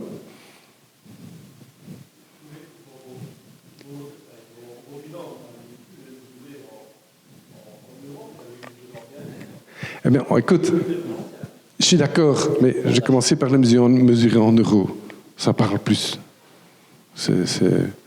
Mon premier client avec la 7D Value, son bilan motivation de cette troupe, moins 15 millions d'euros, non, moins 5,3 millions d'euros. Son bilan démotivation, moins 5,3 millions d'euros négatif. Je dis, merde, c'est pas bon ça. Hein? Je dis, c'est pas possible. C'est pas possible. Hein? Alors je dis, tu payes combien tes troupes? 15 millions par an. 15 millions par an tu payes. Et tu crois qu'ils sont efficaces à 100%? Allez, à combien de pourcents ils sont efficaces? Tu sais quoi, dis-moi, je dirai rien. À combien ils sont efficaces, tes troupes, là, dans ton bureau? 200 personnes. 50? Tu crois que c'est 50? À mon avis, c'est pas 50%. 30%. Ben voilà, tu arrives juste au chiffre que j'ai trouvé. Tu vois? Et c'est comme ça que tu vas réveiller les gens en disant, merde, ça me coûte du fric tout ça ici. En plus, les gens sont malheureux, en plus, les bons ne restent pas. C'est le mauvais qui reste. Tu vois pas quoi, hein? Du coup, tu fais ton business case. Et c'est pour ça, c'est pouvoir, cette force de frappe des idées, c'est de faire le case jusqu'au bout, quoi. Ok, on passe. Oui, bonjour, je m'appelle Bass. Je suis assez impressionné de voir l'attitude positive, votre optimisme de concevoir, enfin de vous projeter dans l'avenir, dans le futur. Je suis père de 4 enfants, j'ai une compagne fort positive, je ne suis pas un grand optimiste, mais je ne suis pas profondément pessimiste non plus. Mais quand ma fille me dit qu'il y a 10 ans, plus tard, j'aurai des enfants et tout ça, j'ai presque maintenant envie de lui dire n'en fais pas trop, parce que j'ai quand même, voilà, quand on voit que la planète Terre, comme vous dites vous-même, elle est quand même assez petite, on est quand même très très nombreux. J'ai 40 ans moi-même, je me dis dans 30 ans, je me vois sur mon tas de bois en train de protéger ma petite stère de bois pour pouvoir me chauffer ou chasser les gens de mon jardin parce que je mange des bons légumes de mon jardin, mais je me dis un jour ils vont tous venir frapper à ma porte pour dire donne-moi à manger et donne-moi du bois parce que j'ai froid, parce qu'on est quand même trop nombreux. Et là, je me demande comment... Enfin, c'est un peu une angoisse quand même que j'ai. Je me dis comment est-ce qu'on fait dans 30 ans? On est déjà tellement nombreux et vous avez l'air tellement positif, quoi. Merci pour ta question, parce que c'est important d'adresser ces peurs. Et je suis passé par ce stade aussi. Hein. Je vais me faire mon potager et je vais mettre des miradors autour et je vais m'acheter un 12. Hein. Ils ne viendront pas cueillir mes choux-fleurs pendant la nuit. Hein. Et je fais des réserves de riz dans ma cave. Je suis passé par ce stade-là. Et c'est important, effectivement, de l'adresser. D'abord, laisse faire ta fille prendre ses décisions. Prends aucune décision à sa place. Ne commence pas à dire « Oui, le monde va mal, chérie, elle a 10 ans, la pauvre. » quoi. Hein. Préserve-la quand même un peu. Quoi. Donc, tout d'abord, rassure-toi. D'abord, tu habites une région fantastique qui est extrêmement fertile, donc tu manqueras de toute façon de rien. Ça, c'est la bonne nouvelle quand même. Hein. D'abord, dans 30 ans, on sera très loin. On aura déjà viré pas mal de cutis. On aura appris beaucoup de choses collectivement. Tu t'imagines si on se voit l'année prochaine ici? À mon avis, la salle ne sera pas assez grande. Il va falloir, peut-être en mettant des gens là. L'année d'après, on sera encore plus nombreux. Dans 2 ans, tu t'imagines tout ce que ce groupe aura appris de la transition si vous continuez à ce rythme-là? Tous les projets d'agroécologie qui auront été démarrés dans la région. D'abord, l'agroécologie, pour te rassurer, ça, si on s'y prend un tout petit peu correctement, on pourra nourrir le double d'habitants de la Terre, hein, 15 milliards d'habitants, donc ne tracasse pas. Il faut juste travailler la Terre d'une façon plus intéressante. Voilà. Informe-toi, tu verras. Et surtout, personne ne viendra te voler la nuit si tu fais ça avec tes voisins, parce que tes voisins vont t'aider à protéger. Donc c'est la notion de communauté. Donc tu vois, tous les ingrédients, tu retrouves tous les ingrédients. Collaborer, se voir chaque année ici pendant 30 ans. T'imagines, dans 30 ans, on sera on se donne rendez-vous dans 30 ans ici, tous ensemble, pour fêter ton 3e petit enfant de ta fille, hein, qui sera heureuse et épanouie dans le GAL Malmedy qui aura pris une ampleur intergalactique, n'est-ce pas? Donc, tracasse pas. Vraiment. Relax. T'es dans une... J'aurais pas dit ça si tu habitais à Saint-Gilles ou à Anderlecht. Ça va être plus difficile dans les villes que dans les campagnes. Attendez-vous à des exodes de villes. Hein? Tout le monde dit dans la prospective, ouais, les villes vont devenir des mégapoles, il y aura 20, 30, 40 millions d'habitants dans les villes. On ne s'excite pas, ce ne sera pas le cas. Maintenant, déjà, ils pètent les plombs dans les villes, alors quoi? Avec le double d'habitants, tu crois que le bien-être va augmenter? Non, hein, ils vont venir dans les campagnes en disant, ouais, il fait bon vivre ici, tout le monde a le sourire, tout le monde est heureux. On s'est trompé, on va tous venir vivre à Malmedy. On va sortir de Bruxelles. Voilà, donc rassure-toi et laisse surtout tes enfants faire leur chemin par rapport à ça. Et tu serais étonné de tout ce que tu vas apprendre de tes enfants. Parce que c'est une génération qui a déjà dans son sang toutes les antidotes de toutes les conneries qu'on a fait, en fait. Et donc des solutions qui viennent avec. J'ai beaucoup appris de mes propres enfants. Donc vraiment, et de nouvelles solutions. Donc laisse-les s'épanouir. Prochaine question? Oui, madame. Ah, madame. 2 dames. Ah, ça c'est chouette ça. Enfin, le pouvoir aux femmes. Vas-y. Je m'appelle Marie. Marie, oui. Bonjour. Voilà, je me demande, est-ce qu'on aurait raison de réfléchir, comme tu l'as dit, à bien se comprendre, se connaître, à virer ce job qu'on n'aimait pas, à partir vers autre chose et à réduire ses ambitions de consommation, à utiliser son intelligence, à se grouper, à utiliser l'intelligence collective et monter quelque chose d'imaginatif, à risque, de novateur, qui nous amuse? La réponse est évidemment un grand oui. Alors je dirais simplement, mollo, hein, calme, pas tout en une fois. Lâchez pas tout en un coup. Faites ça comme une gestion de projet, donnez-vous le temps. Moi j'ai vu comme ça, c'est ce que moi j'ai fait, j'ai tout lâché, j'ai lâché l'immobilier, tout à coup je me suis retrouvé plus ou moins fauché, c'était con, j'aurais peut-être dû continuer encore un tout petit peu, assurer vraiment mes arrières avant de dire ok je fais le grand saut. Donc faites-le graduellement. Et trouver son ikigai, donc trouver votre puissance, votre rêve, ça va prendre un peu de temps. Donc donnez-vous le temps. Donnez-vous 1 an, 2 ans, 3 ans, à l'aise, petit à petit. Faites-le en étant complice avec votre famille. Faites-en un jeu. Vous avez des enfants? Faites-le avec vos enfants. Tiens, quelles sont tes passions en fait? Et jouez ce jeu. Comment je peux transformer une passion en talent? C'est pas la même chose. Ah mais c'est quoi un talent? Ok. Voilà. Et comment je transforme ce talent en un métier? Ah, c'est encore un autre travail. Faites-en un jeu. Vous allez vous prendre au jeu. Et donc tout le reste, évidemment, faire sans modération, vous regrouper, vous informer, aller voir sur les réseaux. Si vous pouvez, aller voyager, aller voir d'autres projets. Il y en a partout dans le monde. Offrez-vous, si vous pouvez, investir un peu d'argent. Investissez dans des voyages, allez voir ce qui se passe en Afrique, en Asie, en Inde, allez voir ce qui se passe en Espagne, en Italie, en Croatie, en Grèce. Ce sont des exemples extraordinaires. Allez voir à Détroit ce qui se passe. Et puis revenez ici, faites un discours ici en disant voilà ce que j'ai vu à Détroit, voilà ce que j'ai vu dans telle et telle ville, voilà comment ils s'organisent en coopérative, voilà comment ils font leur gouvernance partagée. Et comme ça, vous allez apprendre et accélérer en fait les cours d'apprentissage. Donc oui, voilà. Merci beaucoup, Marie. Bonne chance. Bonjour, c'est moi qui ai le micro. Ah oui, encore une dame chouette alors. Oui. Je m'appelle Esmeralda. Oui, j'ai une petite question. On a beaucoup parlé de choc et de l'opportunité que ça représente pour des initiatives comme nous ici de prendre plus d'ampleur. Comment est-ce qu'on peut faire pour qu'effectivement on prenne plus d'ampleur mais sans se faire récupérer par, on va dire, l'économie conventionnelle? Très bonne question. Effectivement, la théorie du choc, je vous invite à aller voir sur YouTube ou sur les réseaux, c'est une technique de manipulation de masse.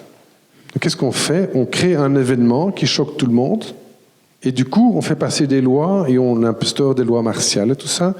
Je ne vais pas aller dans des détails, mais l'histoire récente nous a montré quelques exemples de choc. Bon. Ne vous laissez pas prendre par la peur. Et merci d'avoir osé venir avec tes peurs, parce qu'effectivement, ne vous laissez pas effrayer. Faites confiance à votre puissance intérieure pour ça. C'est ça qui va faire que quelque part la transition soit plus douce, c'est de développer votre confiance en vous. Chacun doit développer sa confiance en soi, et c'est ce qu'on espère aussi pour nos enfants, pour qu'ils soient solides face à la vie. Et la confiance en soi, la première étape. Vous savez, c'est quoi la première étape de la confiance en soi? Allez, je ne vais pas souffler. Quelle est la chose la plus importante qui peut vous donner confiance en vous-même? Connaissance? Non. L'amour? Quoi d'autre? Quoi? La foi? Oui.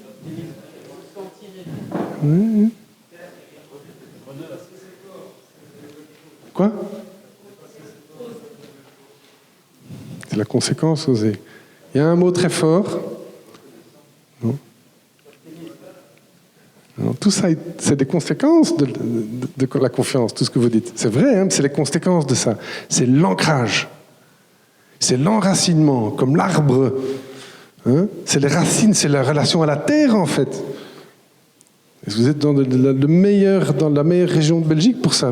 C'est la terre, partout vous invite à s'ancrer, à se connecter à la terre. C'est comme l'arbre.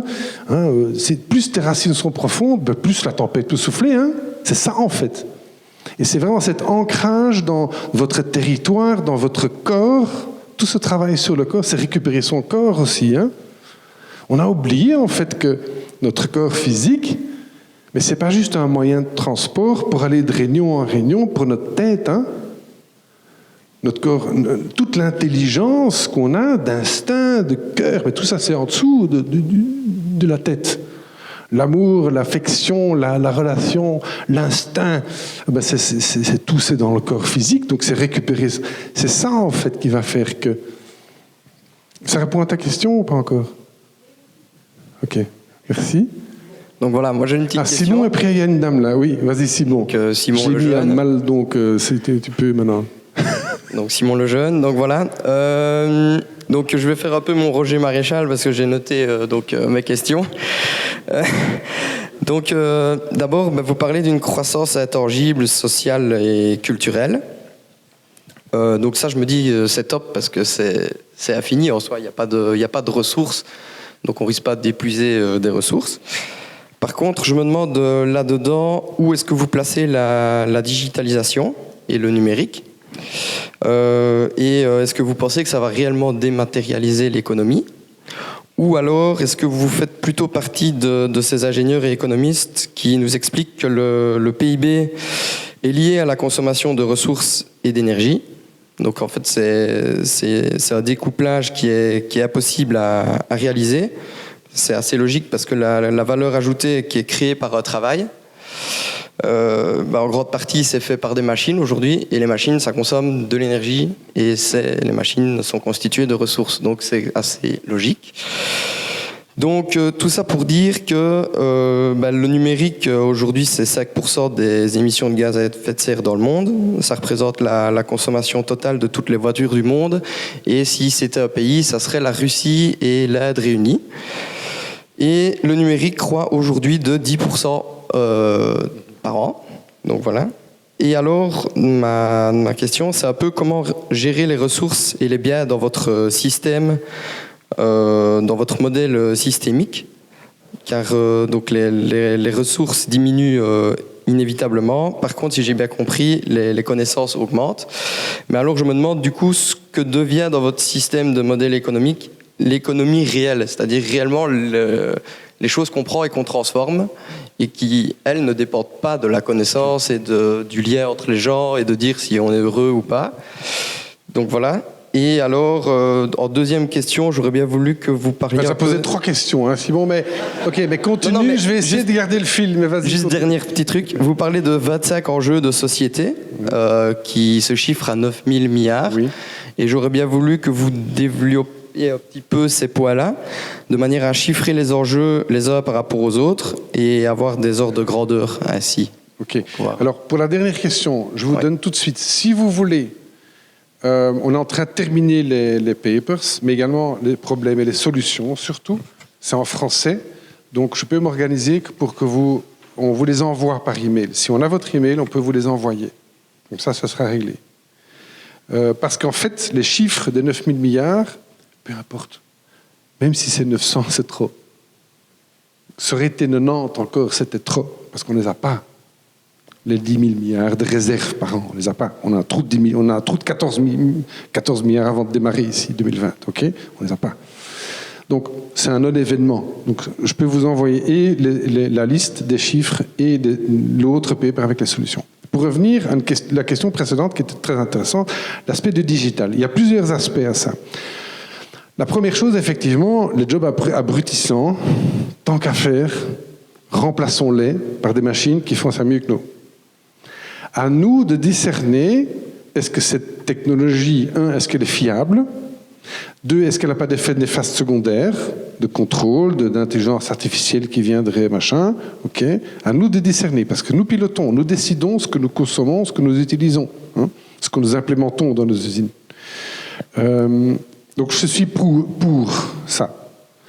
Alors, pour la question de l'énergie, on va trouver des solutions pour l'énergie. J'ose le dire aujourd'hui, mais je ne vous dirai pas où ni quoi, mais il y a des nouvelles formes d'énergie qui sont en train de se découvrir. Et donc, ça devrait être le cadet de nos soucis, la question de l'énergie. Par contre, il y a un autre souci, ça c'est de nouveau moi qui dis, ça n'engage que moi, c'est l'entropie. C'est-à-dire que la complexité de la technologie, il faut s'imaginer, c'est la loi de Moore, x2 par an. x2 par an. Donc l'information, le data, double chaque année. Avec l'Internet des choses, vous connaissez ça, le IoT, des puces qui vont mesurer. On annonce dans 2 ans qu'il y aura 100 milliards de puces connectées, surtout sur vos chemises, sur vos poubelles, enfin. Donc, cette technologie-là vient se superposer à tout ce qui existe déjà en IT et en technologie, qui est déjà non fiable. Les hackers, aujourd'hui, c'est un business. C'est des centaines de milliards par an de business. Okay ? Donc, la technologie, aujourd'hui, est déjà vulnérable. Alors, t'imagines, t'es dirigeant, t'as numérisé ta boîte, hein, t'es dans le cloud, tout à coup, il se met à pleuvoir. Hein, t'as plus de boîte, hein. T'as un hacker qui a trouvé un backdoor. Imagine là-dessus des couches et des couches de robotisation, d'Internet des choses, qui seront connectées par Bluetooth. Hein. Donc tu peux avoir accès à travers ton col de chemise au serveur d'AXA. Hein. T'imagines ? Donc, moi je pense qu'on va avoir un immense problème et de sécurité de tout ça, de maintenance de tous ces systèmes, et de complexité, d'hypercomplexité de ça. Et alors après, on va nous vendre de l'intelligence artificielle. Ça va bientôt devenir la bêtise artificielle, hein, si on ne fait pas gaffe. Et je connais des hackers qui sont en train d'injecter des datas contradictoires dans certaines bases de données pour les faire mentir, pour bugger ça, parce qu'ils se rendent compte du danger de ça. Donc ça, pour moi, c'est un plus grand danger. Donc il faut garder beaucoup de bon sens quand on décide, et je sais qu'il y a des dirigeants dans la salle qui doivent numériser, comment tu sauves tes données, comment tu protèges tes réseaux, ce que tu décides de numériser, ce que tu décides de faire à la main, de garder en copie dure. Hein. Donc il faudra vraiment réfléchir à ça. Moi je pense qu'avant 2030, on aura, alors ça c'est ma prophétie, ça n'engage que moi, on aura un crash d'Internet, un crash technologique. Ça fait partie des crashs que... Parce qu'il faut s'imaginer l'ensemble aujourd'hui de l'information sur les réseaux, x2 chaque année. Faites un peu l'exercice sur un tableur Excel. x2, 4, 8, 16, 32, 64, 128. Quand tu fais ça pendant 10 ans, tu sais combien c'est ? Je crois que c'est x2000 ou x4000. Toute l'information... Dans 10 ans, c'est pas 30 ans, c'est dans 10 ans, c'est avant 2030, on est ici, il y aura 2000 fois plus d'informations sur la planète qu'aujourd'hui. T'imagines ? Donc c'est ça plutôt le danger que c'est. Alors tu parlais du PIB, tu parlais de beaucoup de choses ? Non, mais comme vous dites, même 2000 fois plus d'informations, ça veut aussi 2000 fois plus d'énergie. Ok, d'énergie. Tracasse pas pour l'énergie. À mon avis, on trouvera des solutions pour l'énergie. Aujourd'hui, tout le monde flippe sur l'énergie, mais il y a de nouvelles solutions, à mon avis, qui vont faire. On pourra faire beaucoup de choses avec moins d'énergie. Oui, par contre, tu avais une question très intéressante de l'économie réelle, du tangible. Alors, ce qu'il faut trouver, essayer de faire, c'est de faire plus avec moins de matières premières. Alors, c'est déjà en cours, hein, le covoiturage. Ah ben, la prochaine voiture, ben, c'est ta voiture, on va la partager. Le co-housing, le co-working, il y a plein de choses qu'on fait ensemble maintenant. Et donc on peut mutualiser les ressources. Déjà, rien que ça va permettre de faire beaucoup plus avec les mêmes ressources matérielles. Mais on va continuer dans la gestion des déchets et la gestion des ressources matérielles, c'est être beaucoup plus efficace et la rendre beaucoup plus circulaire. Et c'est de permettre au tangible de... Mais c'est comme dans la nature finalement. Quand tu observes la nature, c'est 100% d'efficacité, 0 déchet. Tout est recyclé dans le même écosystème. Il faut s'inspirer de ça. Je crois qu'on sait faire 4 à 5 fois plus, selon les calculs de mon ami Michel Bowens. Je ne sais pas si vous connaissez ce penseur, Michel Bowens, sur le peer-to-peer. Il dit on sait répondre pratiquement à tous les besoins avec 4 fois moins de ressources tangibles si on partage un peu, si on partage de façon efficace. Donc on est sur le bon chemin. Et faire créer de la valeur ajoutée avec l'intangible. C'est ça qu'il faut essayer de tâcher de faire dans nos business. Voilà. Vous êtes... Ici, donc j'en ai encore un là. Encore un là, je sais oui, pas si... Oui, bonjour si vous tenez Vincent. Le coup, oui. Voilà, moi je vais peut-être revenir un peu au début du débat. Oui. Donc moi j'ai 44 ans. Oui. Je vis toujours, j'ai survécu je pense à une dizaine de fins du monde, au bug de l'an 2000, au crash boursier de 2008. Tout ça s'est passé. Je reciterai Coluche qui disait en 80, en parlant des produits qu'on met sur le marché, il suffirait qu'on arrête d'acheter cette merde pour qu'elle arrête de se vendre. C'était dans les années 80, il y a déjà quelques années d'ici. Et on se rend compte qu'à l'heure actuelle, quels sont les véritables changements ? On est toujours dans une économie où, comme on disait tout à l'heure, 80 personnes possèdent la moitié du monde. Et je pense sincèrement et je crois très fort en la jeune génération. La génération, vous appelez, je ne sais plus, Z. Alpha. C'est Alpha. Alpha, c'est 15 ans et moins. Voilà. Parce qu'on pourrait éventuellement revenir à un mode de vie que faisaient certains moines dans les monastères. Je pense qu'ils produisaient de la bière et que l'année où ils ont dû reconstruire le toit, eh bien, ils ont produit un peu plus de bière pour avoir suffisamment d'argent pour reconstruire le toit. Mais l'année d'après, une fois que le toit a été reconstruit, qu'est-ce qu'on a fait ? On a simplement recommencé sa construction, enfin sa production normale. Donc, en tant qu'économiste, je vous entends tout le temps parler de croissance, de plus. On a l'impression du monsieur de chez Luminus qui dit monsieur plus. Je pense que le bon sens voudrait que l'humain se contente de ce qu'il a. Et pourquoi toujours vouloir plus ? Ne pourrait-on pas simplement revenir à un moment donné et nous poser tous la question ? Je pense que nous sommes dans une économie où nous vivons plus ou moins tous bien. Et heureusement, certaines personnes font plus pour permettre la croissance des choses. Mais à un moment donné, cette croissance n'est-elle pas démesurée ? Ok. C'est une excellente question, évidemment. Et effectivement, pour moi, je vais prendre une image. Quand tu te promènes dans une forêt arrivé à maturité, ça t'arrive. Mais le chêne, il a arrêté de grandir à 35 mètres. Le hêtre à 38. Il ne va pas grandir jusqu'à 100 mètres, 200 mètres, 600 mètres. Mais regarde une forêt à maturité, mais c'est rempli de vie. Mais c'est cette économie-là qu'il faut créer, évidemment. Avec effectivement des territoires et des villes arrivées à une certaine maturité. Mais il est où la ville ? C'est la vie, c'est entre les arbres, c'est tout ce qui se passe entre. C'est cette croissance-là, en fait, dont je parle. C'est pas de vouloir absolument faire grandir le chêne ou le hêtre à 100 mètres ou 200 mètres.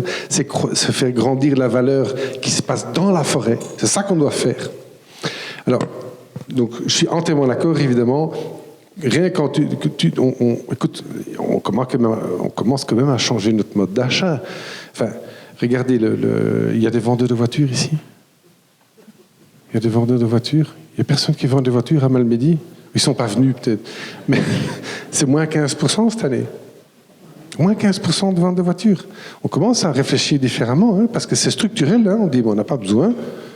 On aurait pu avoir 2 voitures, on se partage une voiture, ça fonctionne très bien. J'ai un vélo électrique, toi aussi, ça fonctionne très bien. Donc effectivement, on va... Et personnellement, effectivement, j'ai eu une maison de 550 mètres carrés avec piscine sur 1,5 hectare. J'avais 4 voitures. On allait 6 fois par an à l'étranger. Maintenant, c'était les grands, oui, merci. Oui. Mais maintenant, je vis dans 4 fois plus petit. Je suis tout à fait heureux. Je suis ravi.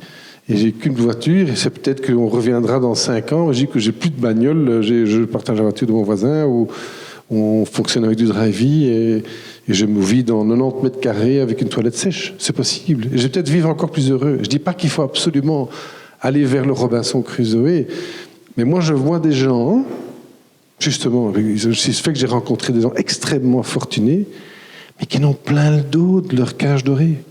Et qui rêvent d'une petite maison écologique comme on va construire maintenant, des petites 2 chambres de 90 mètres carrés en bois. Ils rêvent de ça, parce qu'ils ont trop dans leur tête. Et donc, on a tellement été dans le trop, qu'on va sans doute trouver un équilibre, effectivement, plutôt comme, à mon avis, oui, comme tu penses, un peu comme quelqu'un d'autre disait, le commerce local. On va trouver plus de bonheur là-dedans que dans l'accumulation et la consommation frénétique, parce qu'on est passé par là. La question sera de vendre ça aux Africains qui n'ont pas connu ça et aux Asiatiques qui n'ont pas connu ça, qui ont dit nous aussi on veut, ou les Brésiliens, passer par ce stade. Je l'ai vu en fait en Turquie. En fait, ma première femme est turque d'Istanbul et on a vu entre 93 et maintenant des jeunes faire des fortunes absolument colossales, mais à vitesse accélérée. Et on les a vus acheter des jets privés, acheter des chevaux de concours et acheter des maisons de 10 millions d'euros et des yachts, parce qu'il y avait besoin d'aller rattraper ce temps perdu. Mais ils sont en train de tous siffler moins fort maintenant, parce qu'ils se rendent compte que voilà, ça ne nous amène pas le Pérou. Voilà. Encore. Oui, madame, qui alors, depuis des moi, heures. par rapport à la transition, Oui. vous parlez de choc. Et moi, je suis toujours sous le choc, parce que je me dis, le choc, ça me fait peur, ça détruit l'humain, et pour se relever d'un choc, ça demande une énergie terrible. Alors, je me dis, que pensez-vous de s'appuyer sur l'école ? Hier, on a eu un exposé, c'était l'école citoyenne. Je me dis, il faut développer des comportements dans votre process, à côté des connaissances, ou de la connaissance et du comportement. L'école citoyenne, est-ce qu'elle peut aider ? Est-ce qu'on peut s'appuyer sur l'État qui peut, à un moment donné, pas l'État-providence, mais développer des transports en commun, des pistes cyclables, sécurisées pour que les enfants puissent aller à l'école à vélo, mais il faut des moyens. On ne va pas les mettre sur des routes dangereuses. Il faut être... Donc, est-ce qu'on peut s'appuyer là-dessus ? Parce que le choc, oui, mais ça me fait peur. Alors, cette question, merci de venir avec ça, parce que peut-être qu'il y en a d'autres qui n'osent pas dire « Putain, j'ai peur, quoi. À quoi on s'engage, quoi ?» Alors, et je sens que vous avez besoin de repères de pouvoir vous sentir. Alors, il y a une bonne nouvelle, c'est que l'humain a beaucoup, beaucoup plus de ressources que vous imaginez. Alors, je pense que vous avez tous dans votre entourage, ou vous-même, traversé un gros choc. Et regardez avec le recul comment chacun de vous, de votre entourage, a traversé ce choc. Il y a un espèce d'instinct de survie psychologique qui fait que quand il y a un choc, tout à coup, on active des autres zones du cerveau, c'est des neurosciences. En fait, ça s'appelle le cerveau préfrontal qui est devant. C'est le cerveau qu'on utilise le moins. Alors, je vais vous expliquer un petit peu parce que c'est important que vous compreniez pour vous rassurer tous. On a, grosso modo, on va dire 3 cerveaux les plus importants. L'arrière, c'est le reptilien. C'est le cerveau qui va vous aider à survivre. C'est la peur est ici derrière. Ici, on a le cerveau, on va dire limbique pour faire simple, qui est le cerveau conditionné, qui apprend, qui fait les régularités en 2 dimensions. Et devant, vous avez le préfrontal, c'est un cerveau créatif en 3 dimensions. Alors, quand vous apprenez à faire des choses, vous allez entraîner le cerveau limbique qui est ici pour faire toujours la même chose parce que vous avez appris à faire. Et on n'utilise pas le préfrontal, c'est le créatif qui est ici. Alors, en cas de choc, qu'est-ce qui se passe ? Votre attention, tout à coup, il va réveiller le cerveau reptilien qui, lui, va dire « au secours, il y a quelque chose qui se passe de grave, il faut que je survive ». Et alors, il va basculer vers l'avant pour trouver des solutions dans le préfrontal. Donc, le choc active, en fait, la créativité. Alors, je vais prendre un autre exemple. Est-ce qu'il y en a qui ont déjà assisté à des catastrophes style une grave incendie ou un accident de la route ou un tremblement de terre ou quelque chose ?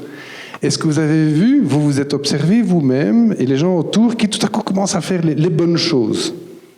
Tout à coup, tout le monde s'organise, bam, bam, bam, bam, bam, et on fait des bonnes choses. C'est ça qui se passe en fait. Par survie, tout à coup, on va activer une partie du cerveau qui est la plus intéressante, celle qu'on utilise le moins, qui va trouver des solutions en 3 dimensions. En fait, c'est amusant parce que les neurones qui sont dans ce cerveau-là sont des longues neurones, comme ça, linéaires. Comme par hasard, on parlait d'économie linéaire, vous vous souvenez ? Et les neurones qui sont dans le préfrontal sont des neurones comme ça en plusieurs dimensions, systémiques. C'est ça, en fait. C'est aller chercher l'intelligence là où elle est. Donc le choc sera intéressant. Et le choc, tout à coup, va réveiller une nouvelle créativité qui va vous permettre, vous, en tant que personne, d'avoir pas se reposer sur l'État ou se reposer sur les écoles, mais vous reposer sur votre propre force. Allez, vous avez quand même eu dans votre vie, madame, des moments où vous avez dû vous poser des vraies questions, vous avez été choqué. Est-ce que vous n'avez pas appris quelque chose de ça? Vous n'êtes pas renforcé grâce à ça, ou ça vous a cassé en petits morceaux? Voilà. C'est l'instinct de survie psychologique. Donc il faut faire confiance à cet instinct-là, ça a été largement publié. Alors, je ne veux pas éluder la question de l'éducation, hein, parce qu'effectivement, on est dans une éducation qui est héritée du modèle industriel et du modèle militaire. 18e, 19e siècle, 20e siècle, il nous faut des soldats qui obéissent aux ordres, des ouvriers qui écoutent le patron et qui ferment leur gueule. Et donc, on doit faire entrer tous ces petits-enfants dans des cases, tous les médecins, tous les chefs de chantier, tous les ouvriers, ok? Et voilà. Et on crée une machine à fabriquer des petits carrés, ok? Alors, pour vous donner un exemple, il y a, et si vous pouvez le voir sur Internet, l'école mutuelle. Napoléon III, début 19e, je suis mauvais en histoire, je me trompe peut-être dans les dates, mais enfin en tout cas, c'est il y a 200 ans environ. Ils n'avaient plus d'argent, ils étaient fauchés, ils s'étaient tellement battus qu'ils n'avaient plus d'argent. Donc qu'est-ce qu'ils ont fait? Ils ont dit, ok, tu sais quoi? Un prof pour 100 élèves et les plus âgés n'ont qu'à apprendre aux plus jeunes. Allez voir sur Internet l'école mutuelle. Okay? Qu'est-ce qui s'est passé dans cette expérience-là, du début 19e? Tout à coup, ils ont commencé à travailler en équipe, en intergénérationnel, apprendre les uns des autres, s'entraider les uns les autres. Naturellement, les enfants font ça naturellement. Okay? Bon, ils grandissent, tout à coup, tu crées quel genre de profil? Mais des jeunes adultes qui challengent les décisions militaires, qui disent « Pourquoi tu me demandes ça? T'es con ou quoi? Vous faisiez comme ça? Si tu veux bien obéir. » Ben non, je ne vais pas obéir. Des jeunes hommes, des jeunes femmes qui travaillent ensemble, qui ont leur propre avis.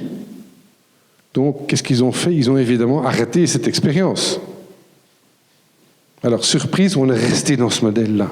Pourquoi? Parce qu'il n'y a pas moyen d'industrialiser à grande échelle une école où, effectivement, on fait émerger les talents de chacun. Alors, il y a des expériences, et heureusement, il y a quelques écoles comme ça, expérimentales, qui font ça.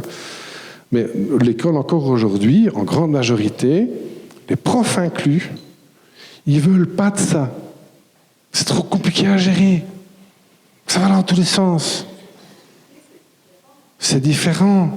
Leur cerveau n'est pas branché pour ça. Donc, il y a du travail, effectivement.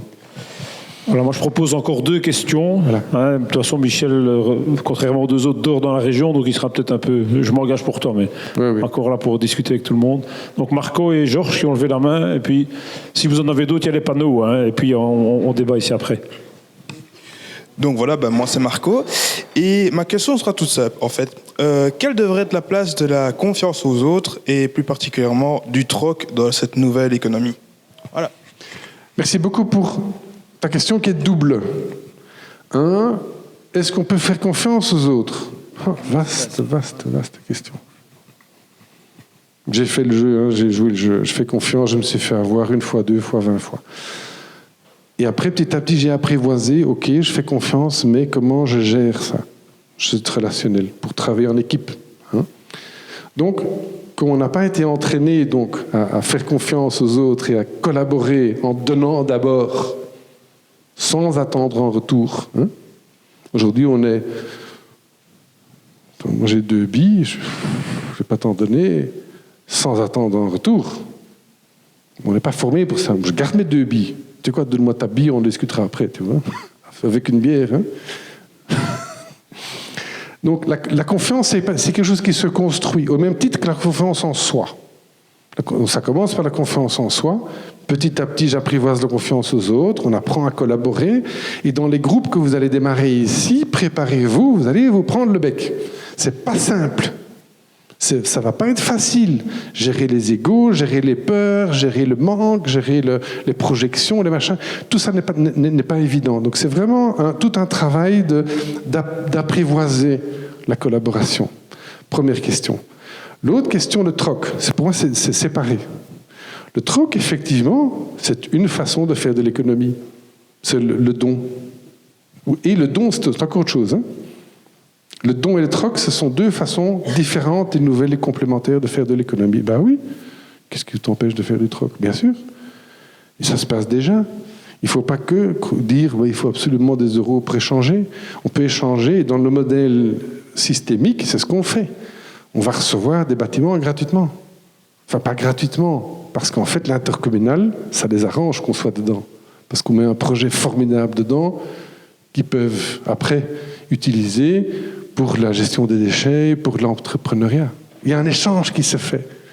Donc bien sûr que oui, essayez de troquer le plus possible.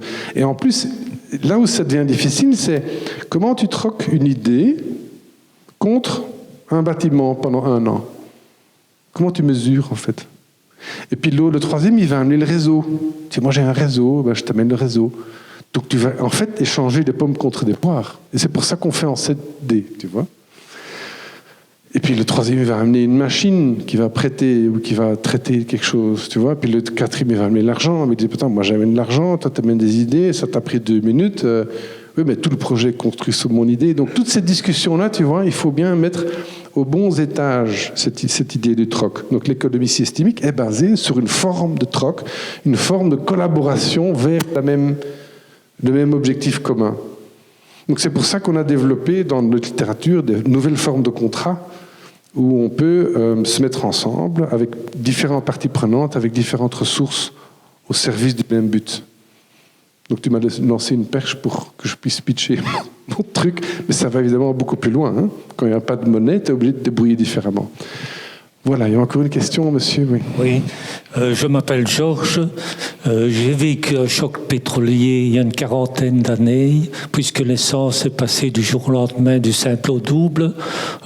J'ai traversé ce choc-là très facilement. On était content qu'il n'y ait pas de voiture sur l'autoroute. Et ça, c'est une première chose. Une deuxième chose sur laquelle je voulais vous interpeller, vous avez parlé beaucoup de bien-être, de savoir ce qu'on voulait dans sa vie, d'ancrage, d'aller à l'intérieur de soi. Ça a des dimensions fort psychologiques et je vais dire le mot, pour moi, un peu spirituel. Et donc, j'ai même dur de dire ce mot-là, parce que lorsqu'on parle de spiritualité, tout de suite on revient avec la religion. C'est pas ça que je veux. Ce serait plutôt une espèce de méditation. Et donc, moi, je me dis, ma question, c'est apprenons à mettre ces spirales de recentrage sur soi dans nos réunions. Vous avez dit ici une énergie positive, mais il faut l'ancrer. Il faut prendre le temps de s'arrêter pour revenir à l'intérieur de soi. Et je fais un petit clin d'œil à Vincent, on va avoir un week-end là dimanche, ça serait peut-être bien de se dire on s'arrête 30 secondes, on fait 30 secondes de silence, voilà, et commencer avec les étudiants tout petits, même si on n'arrive pas à changer complètement la pédagogie. C'est un peu dans ce sens-là, voilà, et vous avez expliqué ça différemment, là, avec vos 7 analyses économiques, là, mais l'idée c'est toujours... Il y a toujours une dimension de sagesse, de bien-être, de spiritualité là derrière. Voilà. Merci beaucoup. En tout cas, comme dernière question, c'est beau quand même, hein, parce que c'est finalement... c'est ça. Et n'ayons plus cette pudeur de cet intangible dont fait partie toute forme de spiritualité et de recherche intérieure. Et ça n'enlève pas qu'il faut continuer à travailler à l'extérieur, hein, mais c'est-à-dire de récupérer en fait à l'intérieur de soi. Alors, l'avantage, c'est qu'il y a un tas de trucs qui sont scientifiquement prouvés. Maintenant, il y a toutes des démarches, notamment Frédéric Lenoir avec son école de formateurs qui amène la méditation dans les écoles. Tout ça est largement documenté, scientifiquement prouvé. Tout ça est extrêmement positif pour l'équilibre personnel, gestion du stress, gestion de soi, confiance en soi. Donc, apprenez à aller voir effectivement toutes ces pratiques qui sont vertueuses, qui sont aujourd'hui complètement ouvertes, qui sont enseignées partout. Alors, effectivement, je cache un peu mon jeu, et je peux le dire, tu m'as dévoilé, tu m'as bien eu, hein, parce qu'en fait, effectivement, ce qu'on fait ici, avec toute l'équipe, on est des pragmatiques, hein, on est des ingénieurs, on sait calculer, on est dans le business, mais ce qu'on essaie de faire, c'est effectivement amener de la spiritualité, mais je vais vous dire un peu comment, dans le business. Alors au début, on a dit, t'es tout à fait dingue. Je dis, écoute, si on ne met pas la spiritualité dans le business, on le mènera où, hein? Déjà, c'est amener de la cohérence, en fait. Et en fait, la spiritualité, pour nous, c'est quoi? C'est l'équilibre entre ces 7 niveaux. C'est trouver une verticalité, trouver un flot d'énergie qui nous traverse, en fait, et qui crée une solidité, une santé physique de nous-mêmes, en tant qu'humains. Il y a de la marge de progrès, hein, aujourd'hui, quand tu vois l'état de santé de la population, mais également la santé de l'entreprise.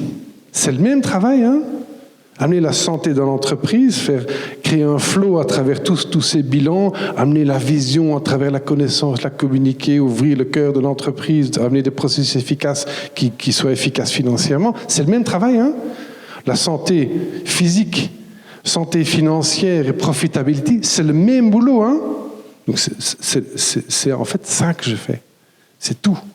J'apprends ce qui fonctionne dans l'humain et je la mets dans l'entreprise. J'essaie, essai-erreur, machin.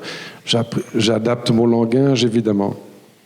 Mais ceux qui savent, bon, les 7 niveaux, bon, ceux qui ont un tout petit peu fait de ce travail-là, savent d'où ça vient. Voilà. Et on a appliqué, et on a formé des comptables à ça, et ils marchent. Je ne suis pas obligé de leur expliquer les niveaux de machin. Mais donc, c'est ça, effectivement. Et donc, effectivement, nous, on fait ça aussi en équipe. Quand on voit que ça part en couille, en réunion, ça arrive, hein. Hop, on arrête, on respire, et on s'offre ces 5 minutes de calme. On ferme les yeux, hop, et on fait un peu de mindfulness. Ça s'apprend, il y a souvent dans la salle qui peuvent vous l'apprendre. Et hop, on repart sur de bonnes bases, et là, qu'on solutionne le problème tout de suite derrière. Donc vraiment, merci, c'est tout à fait ça, en fait. Michel, je te remercie beaucoup de leur avoir remonté le moral, en plus de les avoir un petit peu déstressés là pour le moment. Donc ça, c'est pas mal du tout. Ils ne sont pas endormis, c'est bien. Ils ne sont pas endormis. Ils ont fait énormément d'efforts. Les sujets étaient vastes. Tu en as fait pas mal non plus d'efforts parce que ça sautait quand même un peu sur tous les sujets. Il me reste tout simplement d'abord à te remercier et puis à vous retrouver tous dimanche, si vous le désirez, découvrir justement toutes ces questions au forum, au hall. Il me reste à vous laisser des tableaux qui sont actuellement vides sur lesquels vous pouvez, si vous le désirez, noter toutes vos idées, vos questions. Le chapeau se trouve à l'entrée, le comptoir est ouvert et n'oubliez pas, toujours payer vos boissons avec le sourire. Voilà, merci à tous.